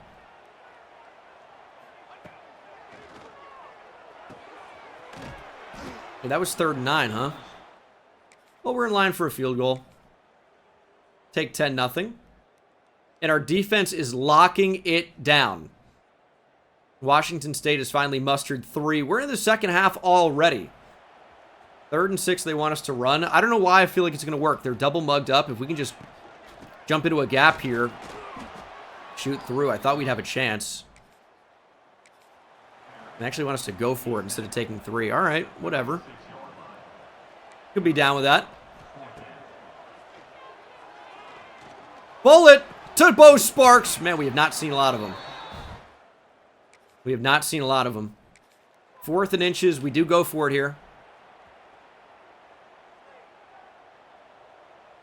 LJ Johnson.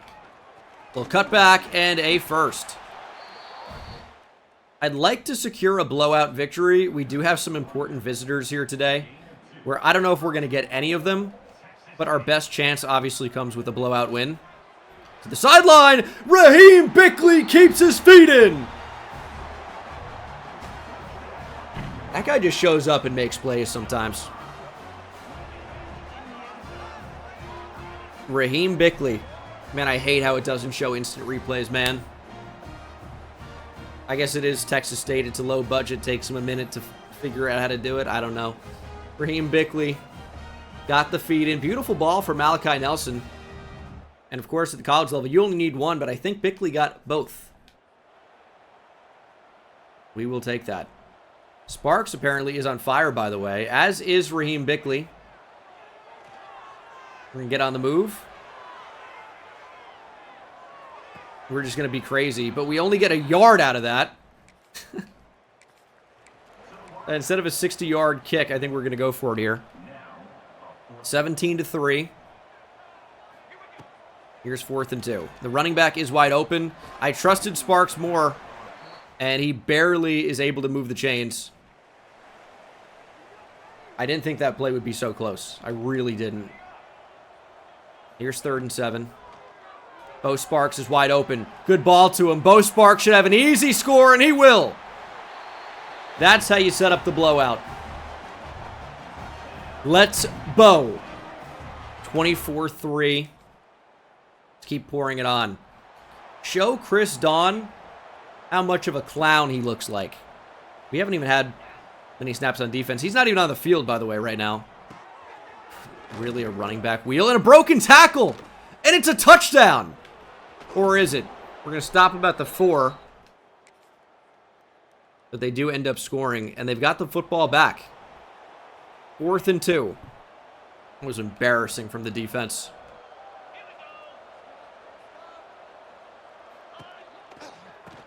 Yeah, I'd give it back to that running back too, but Don Ringo says no. Hulalasi gets shut down by the Don. But our offense could not do a whole lot. We're up 14 right now. We need the ball back and a score. We've got to have it. Just can't happen. Touchdown, Washington State. 2 minutes to go. They've got full timeouts.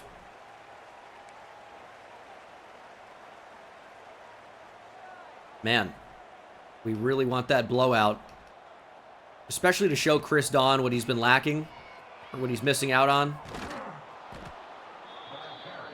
We obviously need to win, though. Don't want to give Washington State a chance to get back in this. Oh, wide open is Deshaun Tolliver. We'll take that.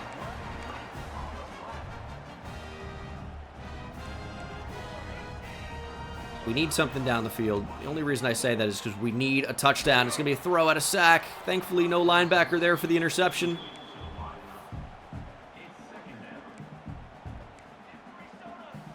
I don't really want this to be an RPO, but... Oh, the corner just ran with it. It's an interception. No!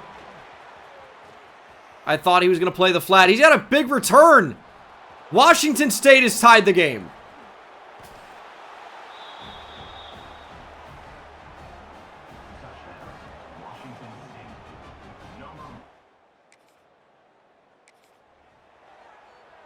Well, that was pretty bad. That's just getting greedy and paying the price. And we certainly have. LJ Johnson brings it to midfield. I mean, we're going to be able to win probably by at least 7, or at least 6, I would say. Washington State cannot win this game, man. Nelson steps up. He's got speed. We're just going to go down. They've called their final timeout. We can win it right here with a kick. Just take a knee. Get a kick up. Going deep. Raheem Bickley makes the catch! 50-50 ball winner, Raheem Bickley. Shows that ability in spades. What a snag from Raheem Bickley. And I feel like he never has a game with 1 touchdown. It's always 2 or more.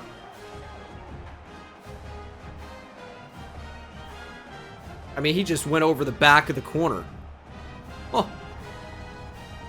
What a snag from Bickley.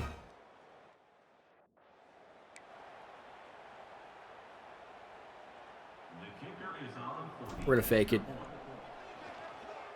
Are they ready for it? Yep. Doesn't matter. Stamey catches it. 32-24. We go up late. 5-yard penalty against the defense.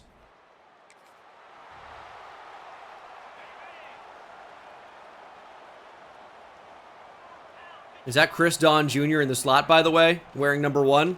Man, he's fast. They're going to get it to him. I mean, 94 speed in this game is flying. At least it looks that way against our defense, I suppose. How about a pick 6?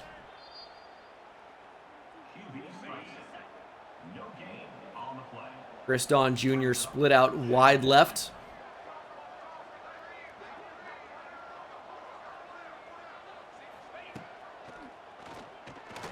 And that's a sack. Ball comes out. Bart Longacre with the strip sack, but can't recover the fumble.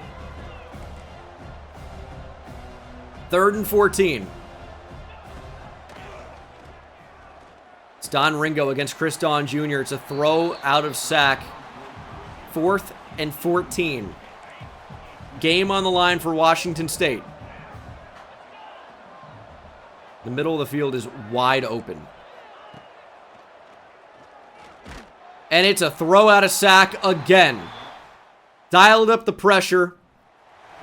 Turned it up to 100. And we started cooking. Raheem Bickley again. He's got a step. He dropped the ball. I wanted to try to run it up on the Cougars after Chris Don transferred, but it looks like the final score will be 32-24 with another Malachi Nelson interception for good measure. We win the game. Couldn't get the blowout win. That's all right. We did get the win, and that's the most important thing in the end. We are 9-1. Nearly blew it. Well, did blow it, but came back to win. We'll take that. Now, unfortunately, LJ Johnson Jr. fumbles every game because he's got no ability to carry the ball at all. He's got platinum sidestep. I don't remember giving that to him. Did he upgrade automatically? That would suck. 2 touchdowns for Bickley. Also 72 yards for Stamey. 76 for Tolliver. He led the way. And a touchdown for Bo Sparks. Really good distribution there. 2 TFLs for Bryce Carter and a 2-sack effort. Sack for Longacre. No picks in this one. But a nice result, I guess, over Washington State. And hopefully this recruiting class can be salvaged. Right now it looks incredibly thin, because it is. Your eyes do not deceive you. It is. And I spread my points too thin, trying to go for everybody. And we're going to end up missing on a lot of them as a result. We just added this guy. That's fine. Adding some 3 stars now to the board to try to supplement the class. It doesn't really look that bad. There are a lot of 3 stars that are available to us. As Kareem Wing had a pretty good visit at Texas. Even though we're up to A- championship contender, Kareem Wing is going to fall out of our grasp.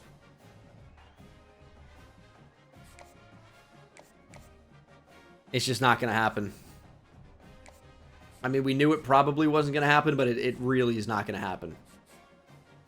Which sucks, but it is what it is. Spruce, George's recruit. As soon as I put points on again, they're like, we want him again. Really annoying. What's a deal breaker here? Proximity to home, so Deion Jones is certifiably gone. And Matt Turbin did not commit. We were the clear winner, but they were a lower tier opponent. And he may end up at Ole Miss after this week.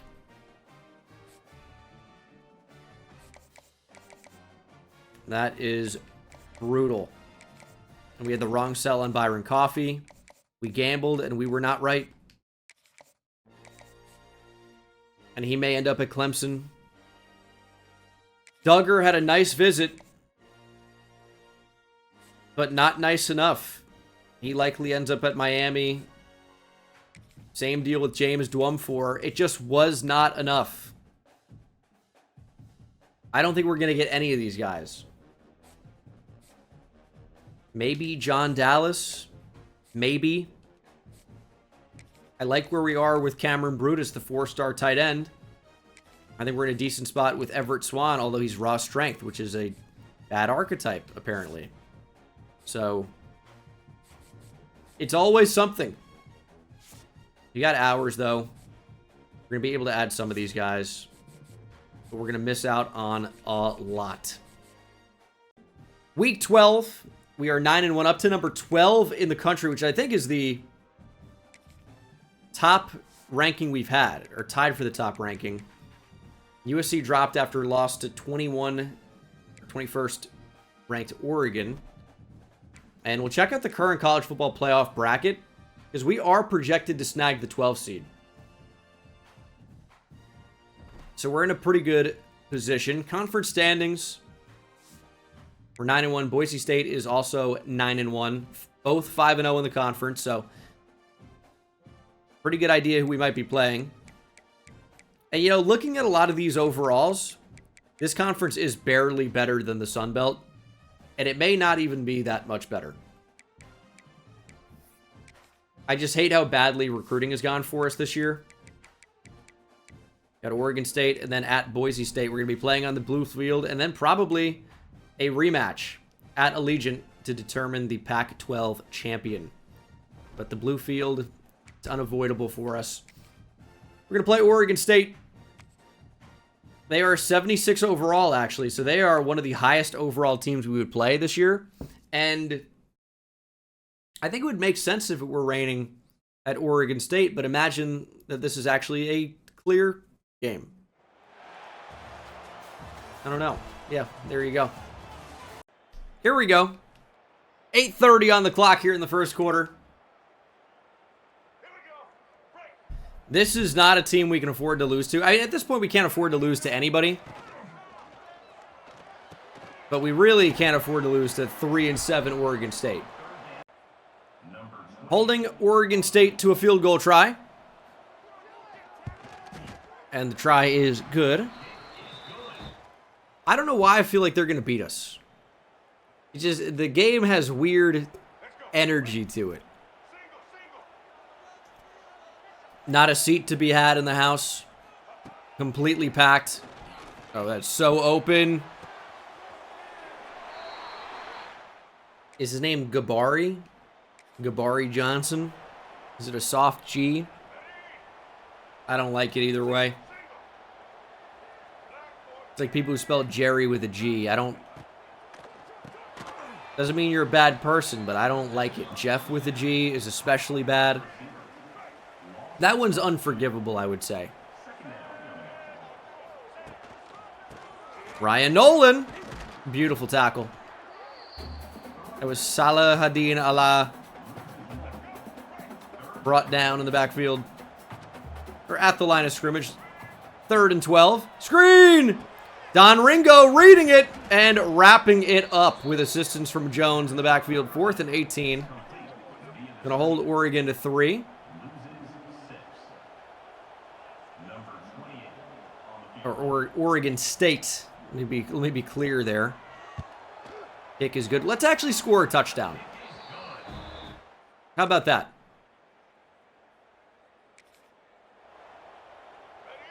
Nope. 3rd and 7. Back on defense.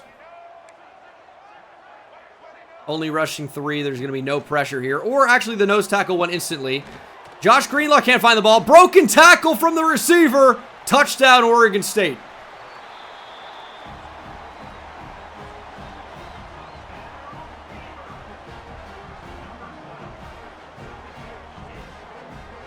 I can't even believe what I'm seeing. It's going to be 13-0 Beavers.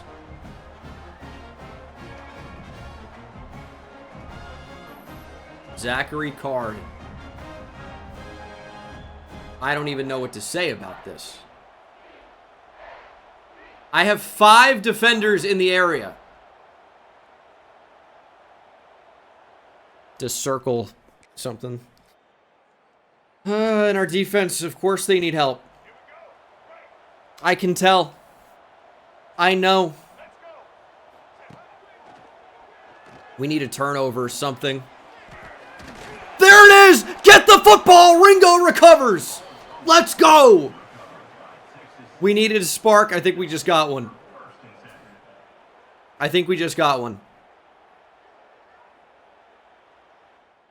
Big fumble. We're back on defense.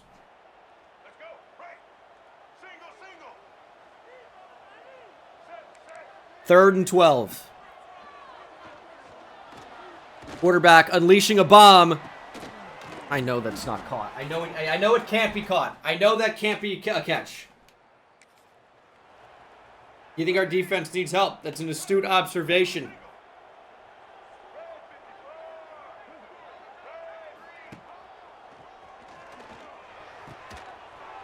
First down, Beavers. We've allowed about 200 passing yards in the second quarter here with 2:30 to go.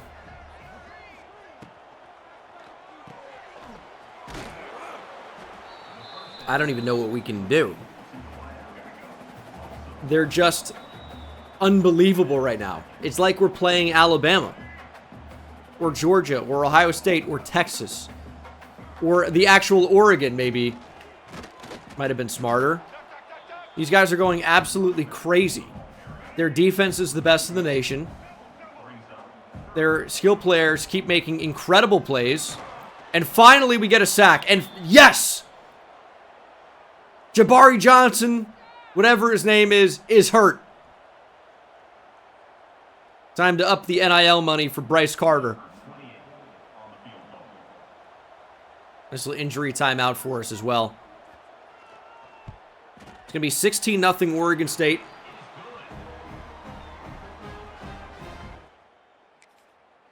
Two-minute drill, get some points. Thank you.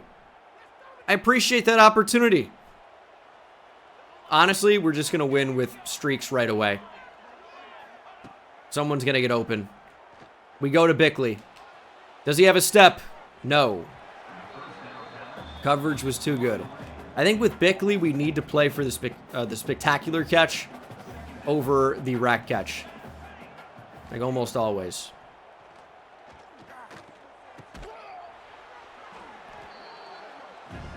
We've got to score here before the end of the half. Like a punt here is actually not even in the cards. I won't do it. Nelson on the move. You've got to get there. Timeout Oregon State. They want more. From our own 34, we're going to go for it. There's a safety blending in. He's hiding in the middle of the logo. That's unbelievable camouflage.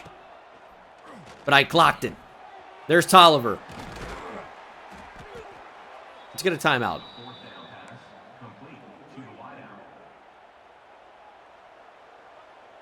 "37 seconds to play here in the first half. Host is asking for a pick. I'm going to throw it anyway. Tolliver with a step makes the catch. Deshaun Tolliver, foot race to the end zone. He wins it. Touchdown, Bobcats. Not over yet. Not over yet. Huge play for Texas State.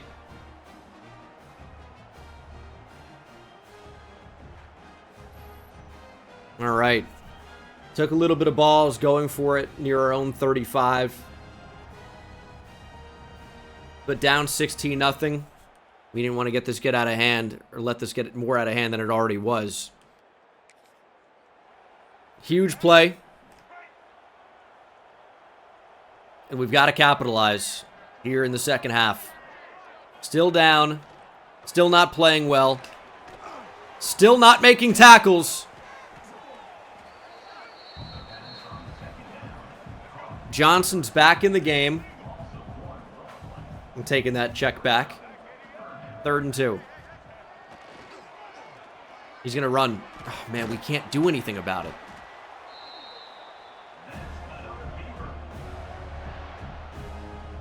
I don't even know what to do. I mean, he's just on fire right now.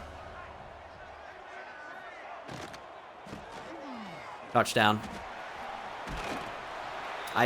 Were we really going to make that open field tackle? I don't know.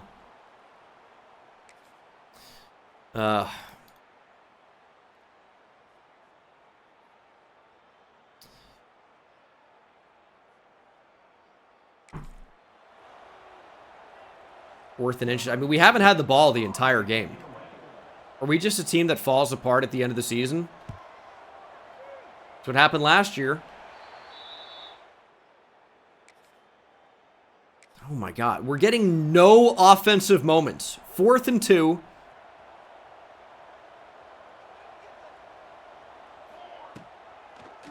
Wide open is Stamey. We've got to start kicking things into gear. How about we're going to play offense now? Let's start cooking. 2:22 to play in the 3rd quarter. Is this a free play? It's intercepted. If it's not a free play, we're in some serious trouble. But I saw a flag right away. So, decided to launch it. And it looks like we caught him offsides. But we did not capitalize, unfortunately.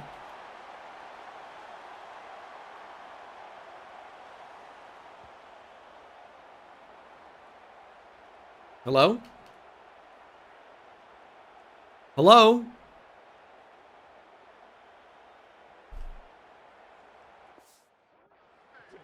There we go. Offside on Sai Vajrawale. And we actually had him transfer in a series last year.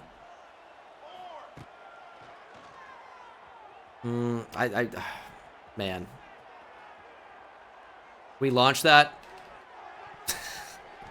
That's a chaos decision. Thankfully, the worst did not happen. It really easily could have. We don't need it all back in one play. We're down by so much that one play is never going to get us back in it. We need to kind of grind here. Tolliver's got to make that catch. He's got to make that catch. 4th and 2. Nearly sacked. Turnover on downs. But our defense actually got to stop. We have the entire 4th quarter to try and mount this comeback. I'm worried that it's not enough time. And this Oregon State D-line is on fire. I mean, we simply don't have time to do anything.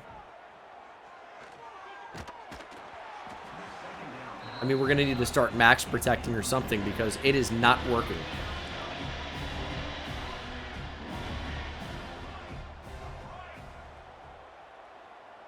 Third and 10. I mean, we got to play for 4-down territory.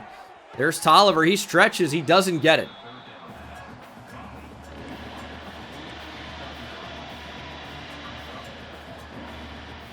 We're going to leave LJ Johnson in the block. We're going to get on the move, looking for somebody. There's just nobody. Catch is not made. It's another turnover. But our defense has come up clutch. Blocked kick. I'm trying to make this comeback. We just can't move the ball.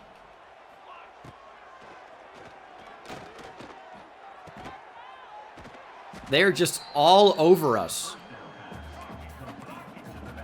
So maybe one big play could, you know, ignite something. We need a spark. Nope, we're going to get sacked. I mean, the offensive line, what are they doing? What is actually happening? Left guard beat instantly. There's nothing we can do.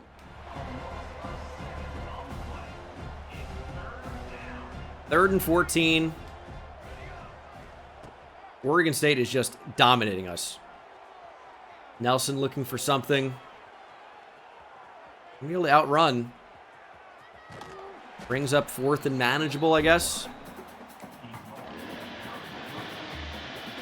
I mean, we haven't struggled like this in a game in a while. The players just aren't making plays. The O-line, like, that's the big difference. When we win games, our O-line gives us time to do something. Oh, nice catch by Stamey. But our O-line, and there are other problems, right? Like, I get that. But our O-line really did not give us a chance this game. Needed to hit the tight end there. If we can make it 24-14, I'd like to believe we have a shot. But yeah, I mean, it looks terrible. Sparks with a couple of broken tackles. Down to the 1. Could that be the spark? We lost a lot of time by not actually getting to the end zone on that play. But we do find it on the very next play.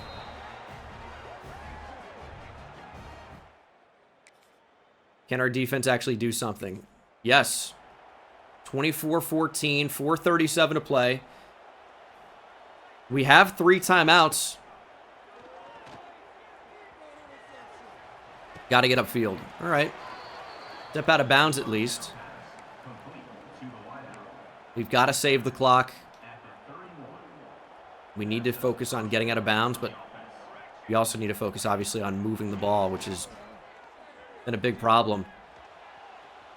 You got to hit him. LJ Johnson with a step. LJ Johnson, nothing but space. Johnson stiff-arming touchdown. Suddenly, we might have a game.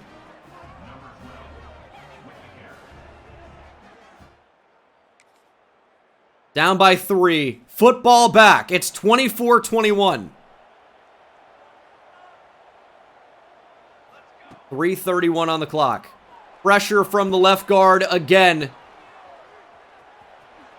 Malachi Nelson gets a couple. We actually don't need to be in or hurry up anymore. I mean, this drive could ultimately decide the game. Direct snap to LJ Johnson. It didn't seem like he was ready for it, interestingly enough.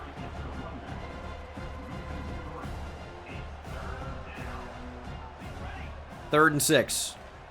Tried to time that up well. Bickley drops the ball!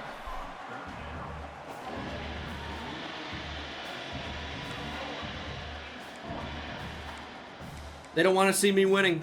I feel like Kodak, dude. 4th and 6. Game on the line. We're launching for Tolliver. We got him! Did he hold on? He caught it! Deshaun Tolliver on 4th down makes the catch of his career. Deshaun Tolliver. We had to have it. We gave him a shot. And he made it count.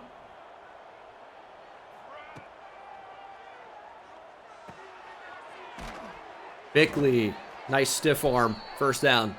1st and 10. 1:58 to play. Let's try to punch this thing in. Here we go. To the YouTube viewers, nothing happened in between the 2-minute timeout and now. 2nd and 14. Okay. Oh my God. Please. The chainsaw keeps happening every 3rd down is annoying as hell.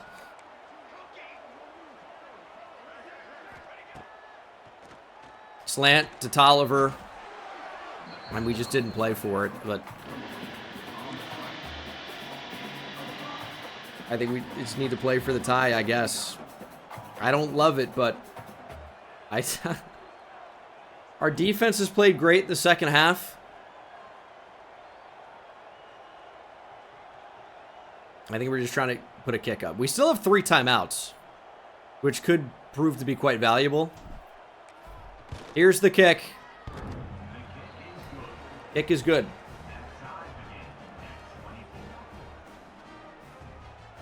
(24-24). 45 seconds to play.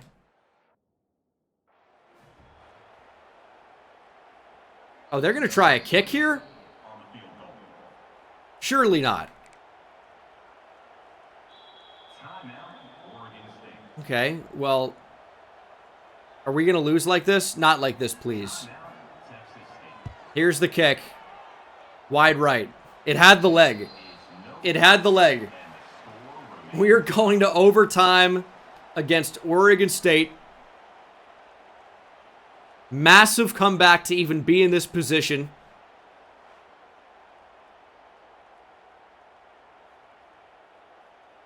I mean, this is how our prospects looked for a minute, just completely black and grim, and of course we don't win the toss. We were never going to win the toss. I never do in OT.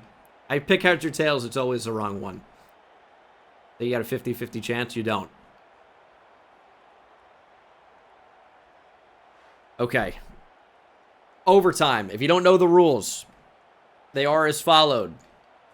Each team gets the ball from the 25-yard line.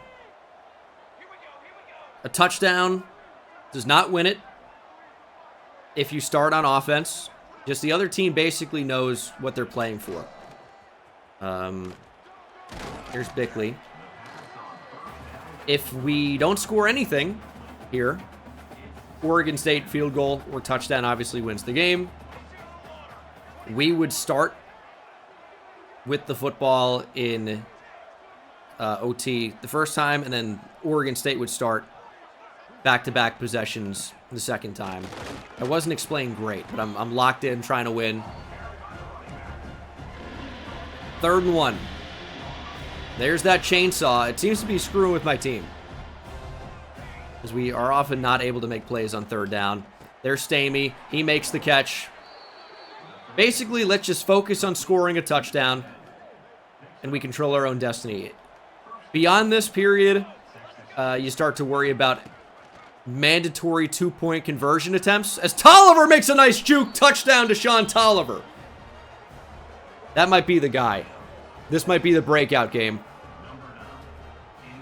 Deshaun Tolliver. Beautiful move. 31-24. Now we're in a position where Oregon State needs a touchdown and at least an extra point, or else they lose the game. Can our defense make a play? We're about to find out. We've allowed 24 points. Our defense has not been great today. Throw over the middle. That's caught. Oregon State is catching everything. Everything. I don't know that I've seen them drop the ball.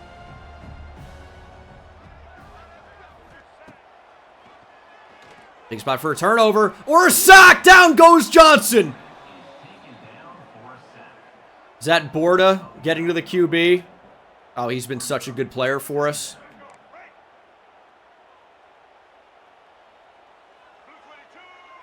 Second and 19.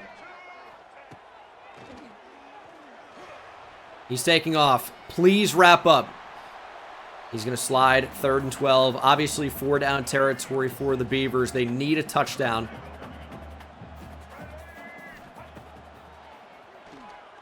Shot to the end zone. Just get a hand on it. Just get a hand on it. He got Moss before. I'm not taking the chance. 4th and 12. Ayers with the knockdown. Interception could have won it. Oregon State needs 12 to stay in it. Quarterback scramble. He's going to go down. Texas State wins the game. Defense comes up clutch when they needed to the most.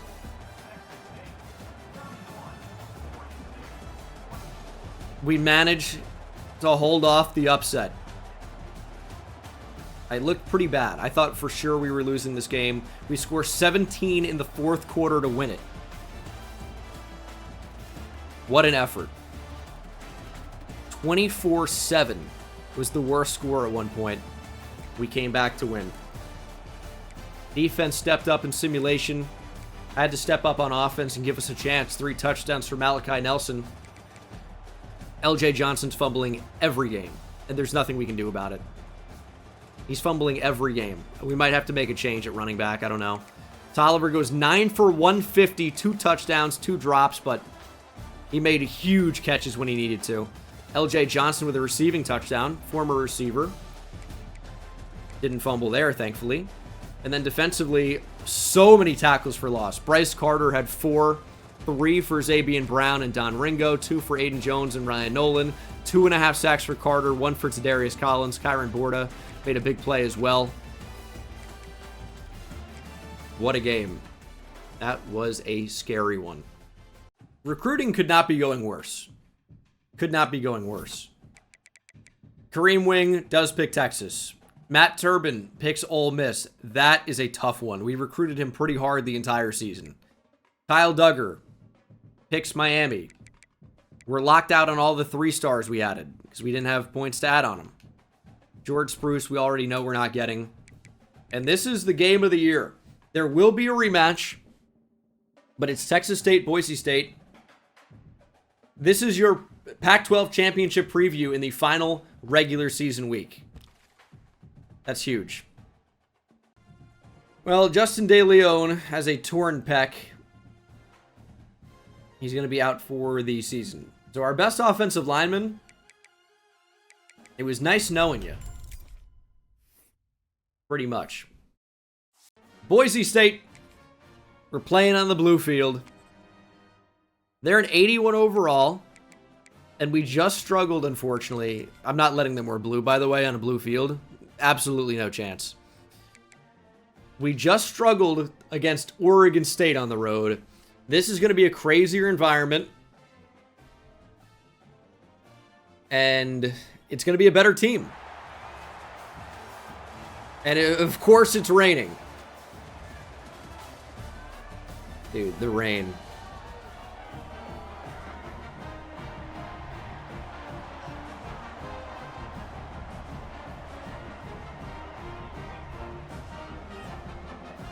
Like, of course it is. All right. It's never not raining in college football 26. Let's start off hot. Big third down. Make the stop. We can't lose to a team that's proud about 3 Fiesta Bowl wins. Now, that's pretty impressive. That I do think, even as a Texas fan, I don't have USC Texas National Championship as the best game ever. Or at least within the last, 25, 30 years or whatever. I think the best game of all time is the 2007-2008 Tostitos Fiesta Bowl, Boise State, Oklahoma. I don't think there's ever going to be a better game than that. Malachi Nelson, get it to Tolliver, who makes the catch. That was scary, but we got it done. Yeah, you had everything in that game. The hook and ladder, the Statue of Liberty game winner. Like, crazy moments. I think Orlando Scandrick had a pick 6. I don't know what we're doing. You had, honestly, both quarterbacks playing like absolute morons. Jared Zabransky. What a time. Anyway, we got to drill this kick on the road. It is deep, so the meter's moving crazy slow. We've got that ability, but the arrow went away. We had enough power anyway. No, it was definitely the 2007 season. I think the game was in 2008. 3-3. Not a lot of action so far. 1:10 to play in the first half. Over the middle. Oh, we couldn't lay him out. See, that's where I want a bone-crunching big hit. And we just didn't get one. 53 seconds on the clock. I would say the results of this game don't matter a ton. Obviously, we want to win every game, though. But we will be playing Boise State in the Pac-12 championship game in just a couple of weeks. So this is just a preview as Deshaun Tolliver is starting to turn into a star. Also, yeah, Malachi Nelson revenge game. He transfers to Boise State. They don't start him. They go with Maddox Madsen. And now it's Maddox Madsen versus Malachi Nelson. Oh, was the game 2006, 2007? That's my fault then. I was pretty confident. But I've been wrong before. I'll be wrong again. We are sacked. I actually would rather just launch it up than punt. This is not really a punt spot. 4th and 9 with the play clock as it is. This is just... I mean, I guess it doesn't have to be an end zone shot, but it's going to be now. I don't want to risk not getting it. Launch just in front of the end zone. No animation. That is the end of the first half. We move on to half number 2, and already 48-yard rush down to the 1. Already we're in deep trouble.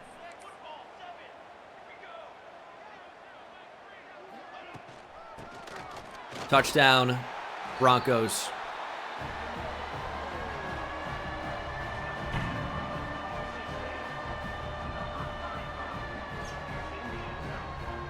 Our fans are not loving it. They travel all the way up to Boise, Idaho. Boise. And they're watching this team again not really come to play. Third quarter, we've scored 3 points.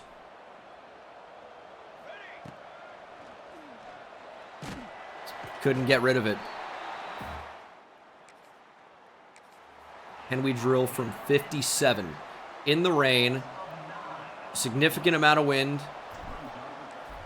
Here's the kick. It's got a chance. It's good. Whew. That's a big one. That is a big one. We brought it back to a 1-possession game. And a stop on 3rd down. This is definitely 4-down territory, though. Hopefully, if we make it 4th and 5, they think it's not. We shall see. Quarterback trying to take off. Incomplete. The ball was fluttering up there. They've punted. And we're driving to be the last play of the third quarter. Actually, can we get Tolliver on a slant? 3rd and 10. There's Tolliver. He dropped it. Tough catch. I mean, 62 yards, I feel like, is pushing it. The wind is working against us as well. Am I seeing that right? There's no chance we're going to make this. This is unmakeable. Or is it? Well, we're about to find out. No good. I don't think it had the leg. It definitely did not have the accuracy. Why do they suggest that we go for it there? A 62-yard field goal with 12 mile per hour wind working against us. And again, we have 3rd and long. Check down. LJ Johnson finds it. Finally a first down. We have not seen that in a minute. So many 3rd downs. Here's 3rd and 3. I want yellow whip route. That's perfect. Wide open is Bo Sparks. He is picked up and dropped. Big gain, though. Just over 7 to play. I honestly like the same deal here, but on the other side. It's going to be your best bet. Stamey cannot catch it.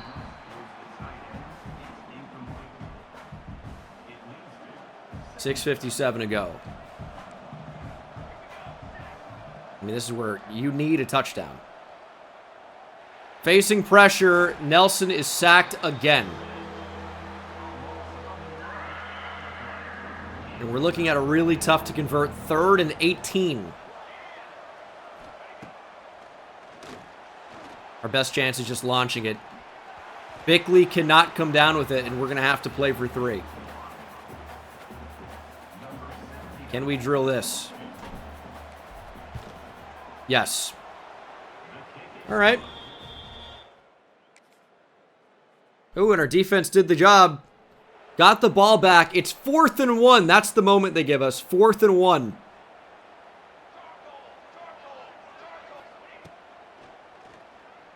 That was not the decision. It's going to be picked by Boise. And it's going to be housed.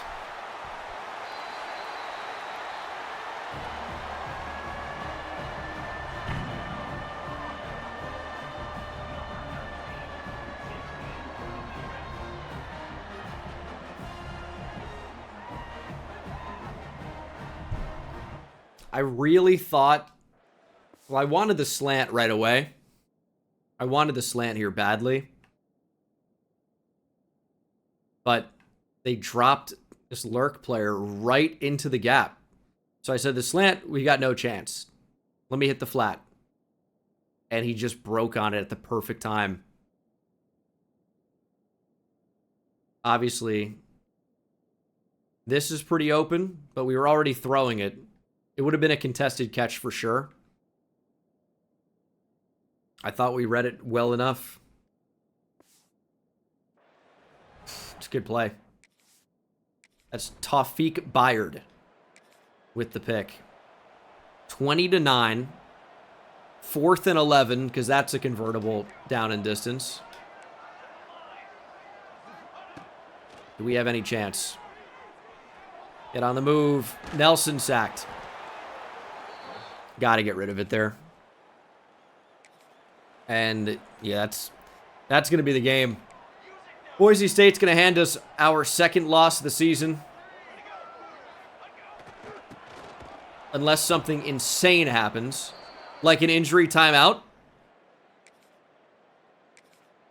It's 23-9. Yeah, this one's over. We will be rematching. Nelson fumbles. Boise State recovers. Just get me out of this.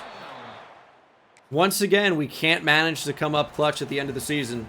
However, our season is not over, despite being blown out in the rain on the blue field. We will see this team again very soon. We do drop to 10-2. Maddox Madsen didn't even play well, but we actually managed to play worse with Malachi Nelson. Could not run the ball. I mean, we couldn't score. These rain games, man, they're brutal. And this team's on a downswing here at the end of the season again. We've got to find a way to battle back, bounce back, and avenge that final loss.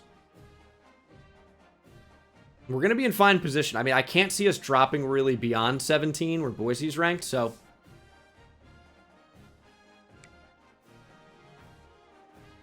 we'll be okay. Well, I guess I didn't turn on, or there's no Pac-12 championship game because there are only 2 teams in the conference. So, Boise State wins the Pac with that game.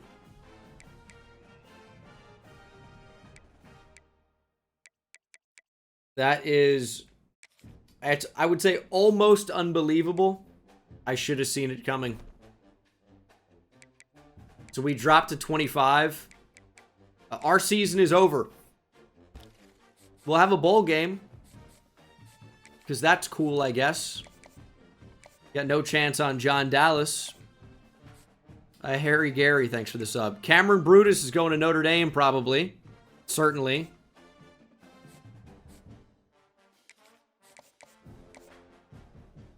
Dude, it's so sad how bad we are at recruiting this time around. Every wrong decision. We've been caught on every recruit. It's legitimately, like, not a good class. And because we didn't win the conference, I don't know how many hours we're even going to have next year. We did not exactly increase our team prestige very much. We're going to be able to get some 3 stars. I guess I'll pretend to get excited about those guys. We will be able to hit the portal fairly hard. But it really is, this season was just one disappointment after the next. Do I want to keep my coordinators? Elite Recruiter for sure. And these guys should be increasing their prestige. I think we're going to keep them. I think we're going to keep them. Yeah. We'll keep them. We'll rock with the guys. It's another good season for us, but it's another disappointing season. Brutus picks Notre Dame. John Dallas is going to Tennessee. We dropped all the way to 25. As Florida beat Georgia in the SEC Championship. Are the Gators back? John Dallas does pick Tennessee. Or we have no chance at Everett Swan. We've lost like every recruiting battle. I typically am fairly good at it. It's not this year. Jeremiah Smith wins the 2026 Heisman. And we'll be taking on Baylor in the Alamo Bowl. We're so back. I remember when Texas was playing in the Alamo Bowl. Those were rough times. We do finish ranked at least. But it's a collapse at the end of the season again. Winning every game up to that point's cool. But we got murdered. And it's unfair. Boise gets home field advantage for this game as well. What a season for the Broncos. We will avenge that loss. Miami, Florida, Georgia, Notre Dame, first round buys in the playoffs. Boise gets in. UNLV gets in. Top 10 UNLV. Went 13-0. Duke is back to being good. I already know the comments are going to be destroying me for this recruiting effort. And we might lose Fangupo even. No, we're not going to do that. But it typically doesn't go like this. It typically doesn't. But it probably is going to be bad this year. It probably is going to be bad. And that's just kind of how that goes. We have no hours right now to do anything, so we're locked in. It is what it is right now. We're going to be able to fill up the class with 3 stars and portal players. Right now, we're, not even top 130, which I don't know if you guys know how many schools there are, but I'm gonna help you out. There are 136 in the game in the FBS, so we are in the bottom percentage. I think it's bottom half of college football.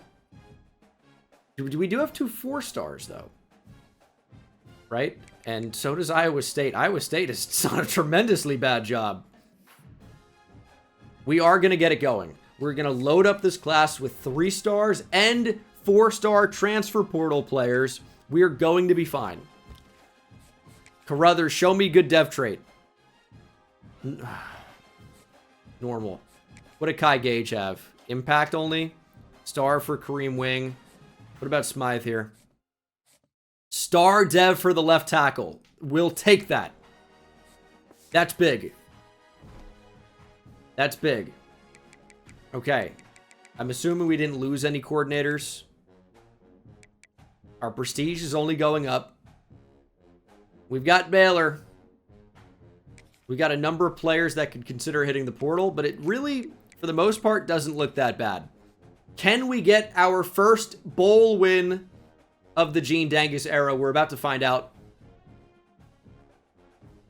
We are about to find out.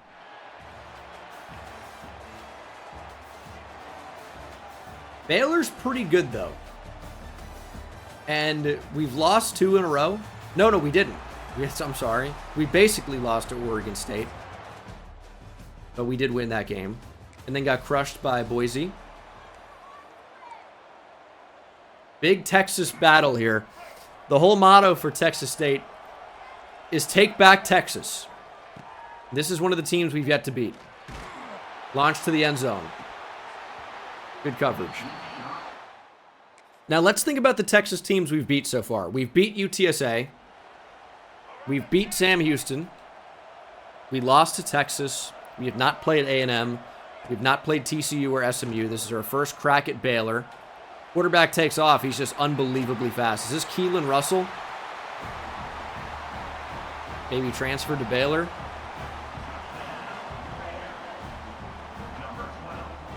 It's a possibility. We'll take a look here. 8-4 Baylor. It is Keelan Russell. Yeah, he's going to be tough to stop today. We're down 10-0. And it's not looking great. Haven't had a lot of moments here, but only down 10. Oh, we have the ball on the 1-yard line. I'm throwing a pick here, almost certainly.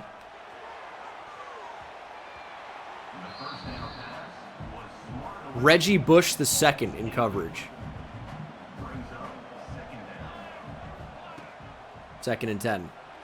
That's going to be a safety. Yeah.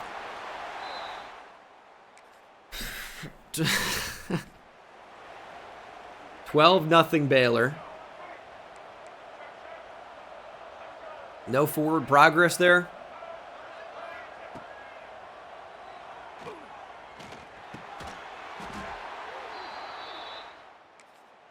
I'm ready for season 3. I don't know about you guys. I'm ready for season 3. 3rd and 22. No, we can win this game. Let's lock it. We want the first bowl win in the Dengus era. That'll work. 40 seconds. And we're into the 3rd quarter. And we don't have the ball.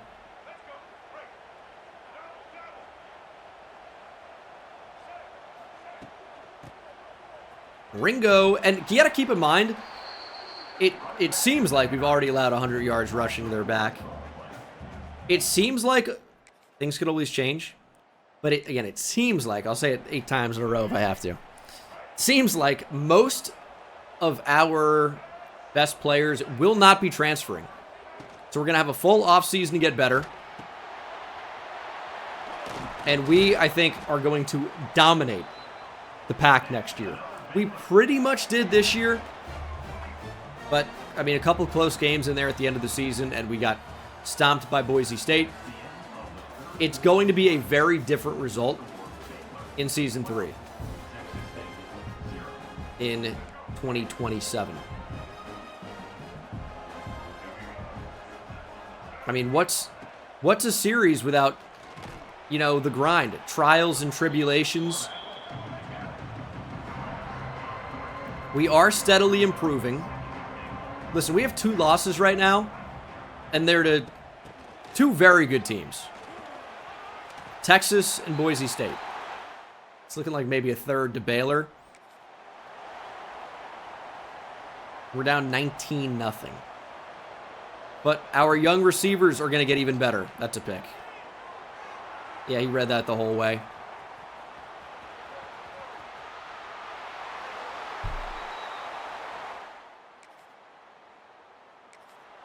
I mean, hey, maybe Malachi Nelson transfers. Oh, no. No, he's going to end up being pretty good. Get it out to Tolliver. Nice catch. 3 picks for Malachi Nelson in this one. This would be a pretty incredible comeback. I don't think it's going to happen.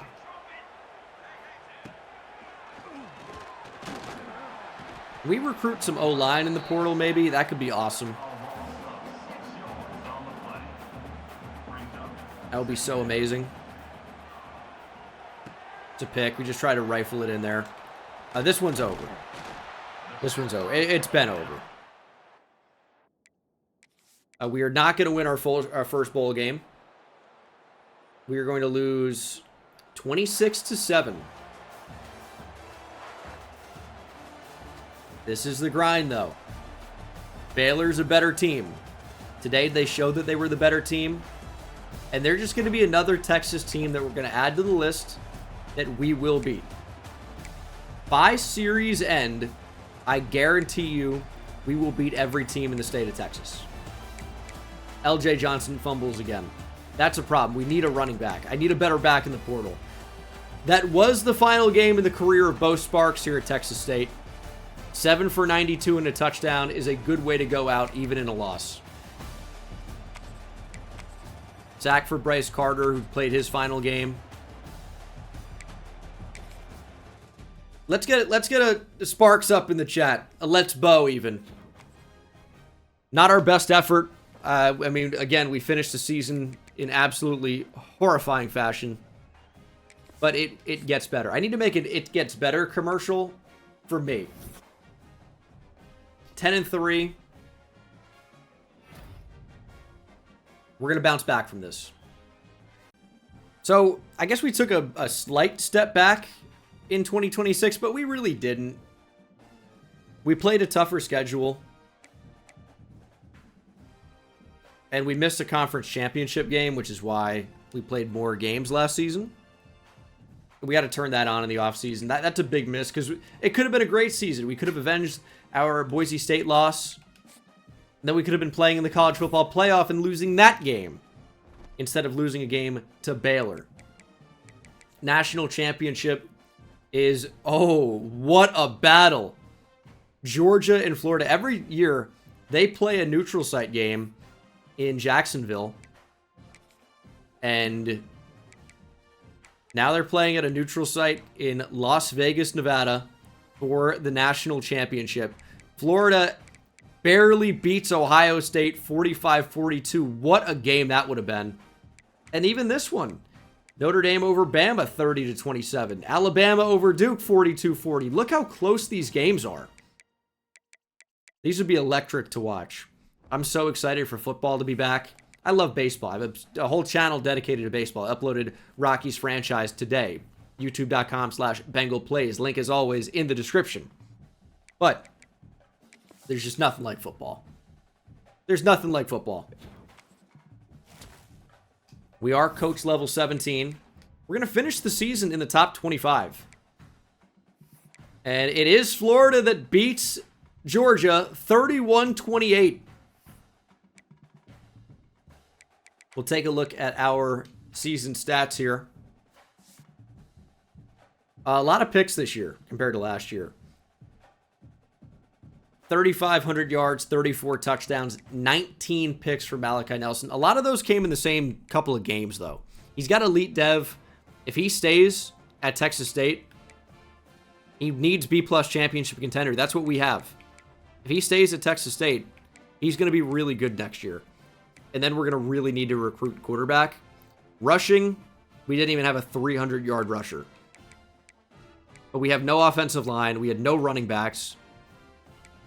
That kind of is what it is. Bo Sparks finished just shy of 1,000, as did Deshaun Tolliver. 13 TDs for Sparks. We're going to miss him. Deshaun Tolliver at 8. Raheem Bickley at 8. A lot of them came in the same couple of games. Stamey had a good year. He may be transferring out. Defensively, Don Ringo led the team in tackles. He also had 11 TFLs. 17 for Kyron Borda. Bryce Carter had 13. He's going to be gone. 10 for Collins, and then quarterback sacks, 7.5 for Carter, Collins 6.5, 5.5 for Borda, 4.5 for Tadarius Collins. 6 picks for Jalen Braxton led the way. And he should be back. Zabian Brown should be back. Exodus Ayers should be back. Like, this secondary, we thought it was good in 2026. It should be even better in 2027. Players leaving. Hopefully this is not too bad.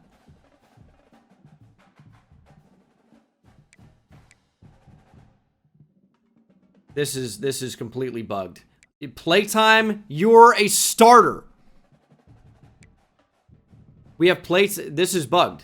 It's a legit bug. They have playtime deal breakers, even though they are going to be the starters. I can't allow that. Here's what I'm going to do. So we have 8 persuades.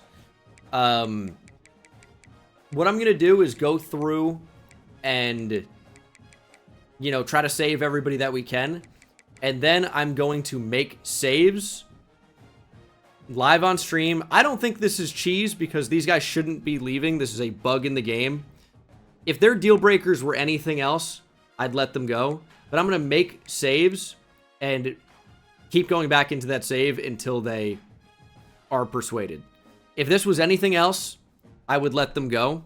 But because their deal breaker is playing time and they are going to be the starter, and it's not like I'm just saying they're going to be the starter. They played and started literally the entire year. And they will be far and away the highest rated corners on our team next season. So it's not like they're afraid about being passed by anyone below them. It's a bug. I have confirmation it's getting fixed, but it's not fixed now. I'm not going to lose my 2 best corners because the game is essentially broken in this capacity. So if you don't like that, if you can't watch anymore because of that, have a good one. But we're going to try to bring back some other players. Now, this is an unfortunate one. We play in the pack, and the conference prestige is just not high enough. And Justin De Leon is our highest-rated offensive lineman. He wants to leave. Can he be persuaded? He has been persuaded. Well, we have a B-. He needed a B. Very low persuasion chance, but he has been persuaded. Who else do we want to bring back? So, Stamey would be nice. We'll try it. And he has decided to stay. Okay. Who else is in here? Alan Grimm could be a starter at left guard. He has decided to stay. Gene Dangus has a silver tongue. Kylan Evans has not been persuaded. He's going to hit the portal. He played a lot early and then left. Speedster with 86 speed and normal dev doesn't do a lot for me. Brock Riker has decided to stay. And then we've got one more before we need to use them on both of the corners. We don't really need a quarterback. Our actual QBs are not transferring. So who's the most valuable here? Nobody even has above normal dev. We're going to try Michael Beckett. He has not been persuaded. All right, so what I'm going to do now, full transparency, I'm going to be creating a save point and going back into this until both of them say yes. So, it may not work the first couple of times, but I'm going to do it until both of them say yes. First attempt works. Okay, so Jalen Braxton's back already. I'm still going to create the save point. If they would just both say yes off the rip, that would be phenomenal. Just save me the time, please. Zabian Brown, not been persuaded. But you will be. You will be, though. Unless I made a mistake with the save. Let's see what the portal looks like. Running backs. It looks like the game recognizes that we need running back. Ooh. Marcel Reed is intriguing. Marcel Reed. I wish I could actually see how good he is. But we'd have to scout him. That's right. That's how that works. He would be fast. This is a Texas A&M quarterback. However, we have quarterback. I don't think we're going to go after Marcel Reed. We could add Brian Nelson. Number 1 on our board. And we're his first interest now. No, not Jamie French, too. It's crazy.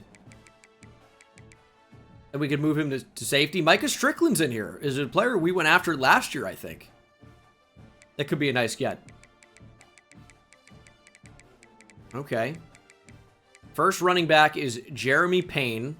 I don't actually know who he is. It could be a good fit for us. We need running back so badly.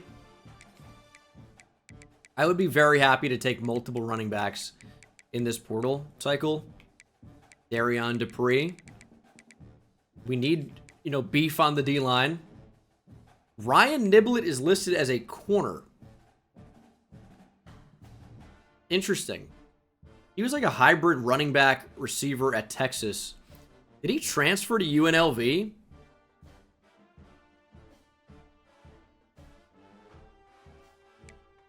I wonder what his attributes look like. We're going to add him to the board. Ooh, Eugene Hilton Jr. You know who this is? I believe this is T.Y. Hilton's son. 90% sure. Could be an interesting storyline, but we don't need a ton of corners, even though these guys could move back to safety. A lot of corners want to be here. I mean, a 6'3", 184-pound freshman's interesting. I'm going to add all these guys to the board.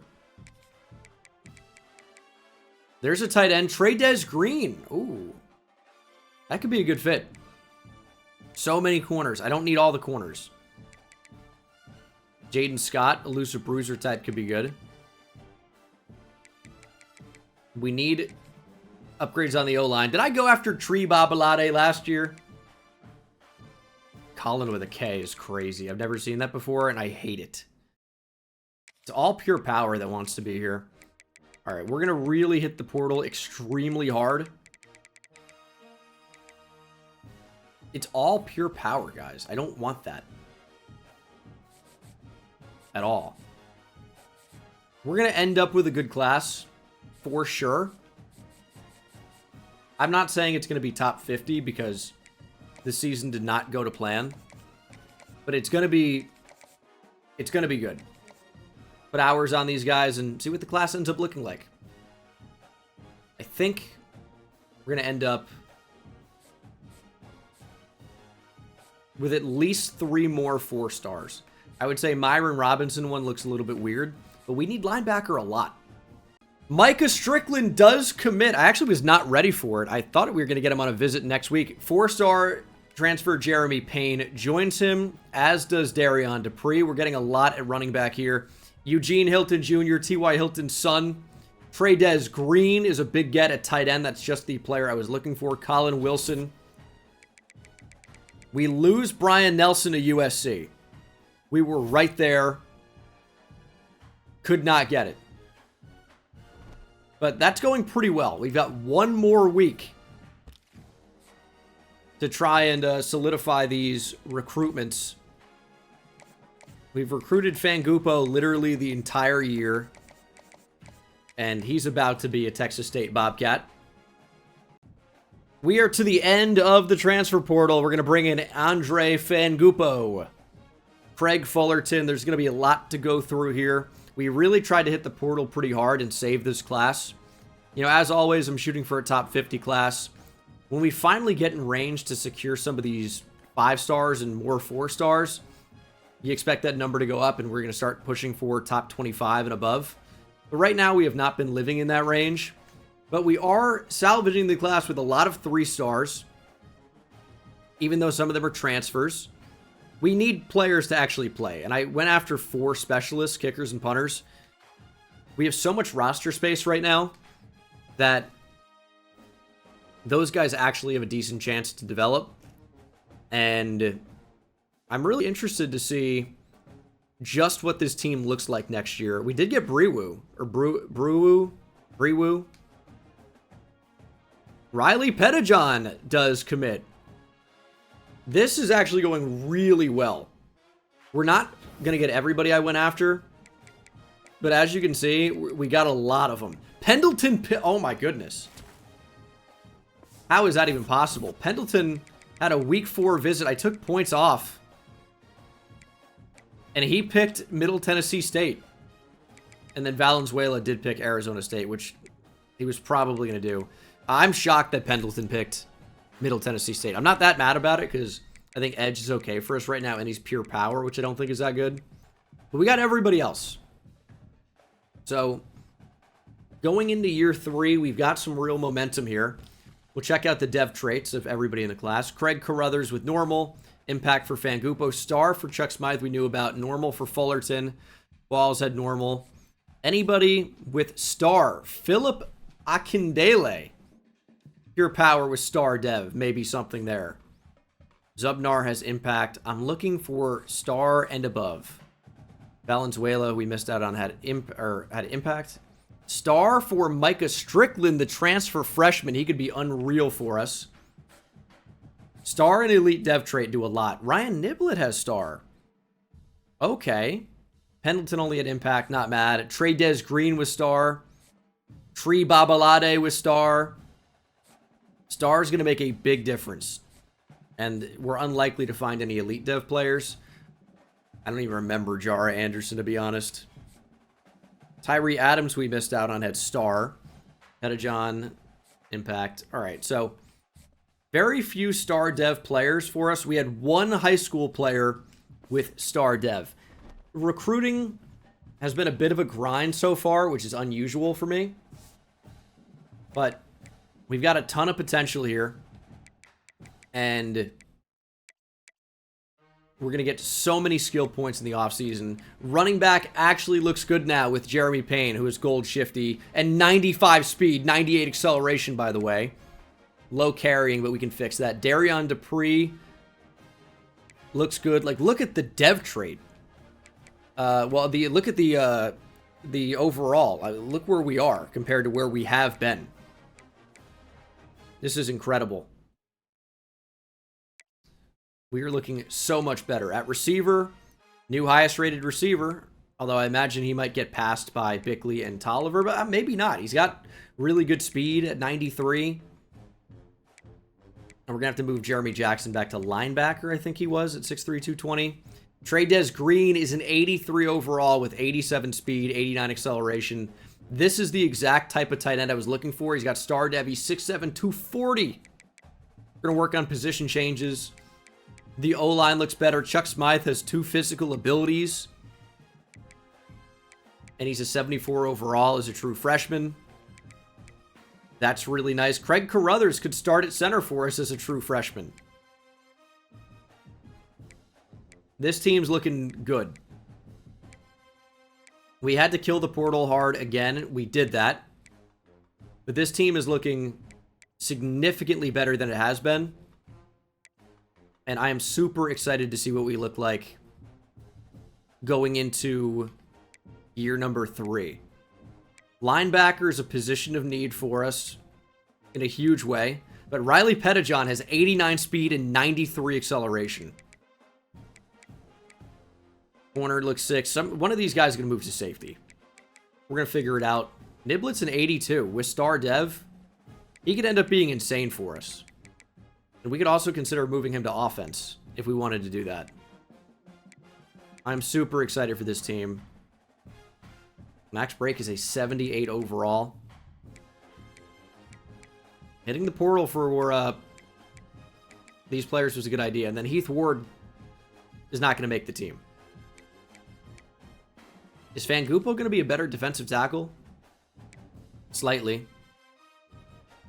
All right, well, we'll develop him there. Let's go ahead and change everybody's position and get ready for Season 3.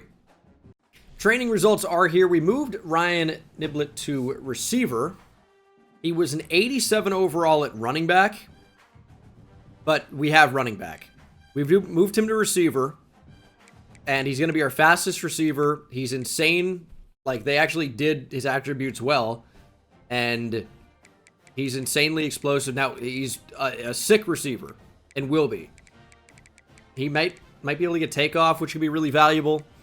So, we got a ton of skill points. Malachi Nelson has 69. Nice. I'm telling you, he's going to end up being amazing.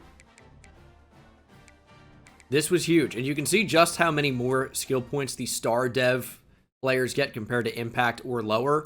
And then you see Malachi Nelson with elite. That's why these dev traits are so valuable. Let's go ahead and upgrade this team. And if it's already an 80 after the transfer portal and position changes, just imagine how good this team's going to be for Season 3. The pack will not stand a chance. That's a promise. They won't stand a chance. So, our corners are not as good as I thought they were going to be, but they are really good. And especially so with Josh Greenlaw. We got his speed up a little bit to 93 from an 86. He's got 99 excel now. Didn't really get to upgrade his coverage, but that's going to be on the way. He's got star dev. If we're able to keep him, the fact that he's now like maxed out as fast as he can get, we can just focus on his coverage ability. This is a future first round caliber corner by the time he's going to be draft eligible. if we can somehow keep him after his junior year, he's going to be really, really, really good. Safety looks amazing.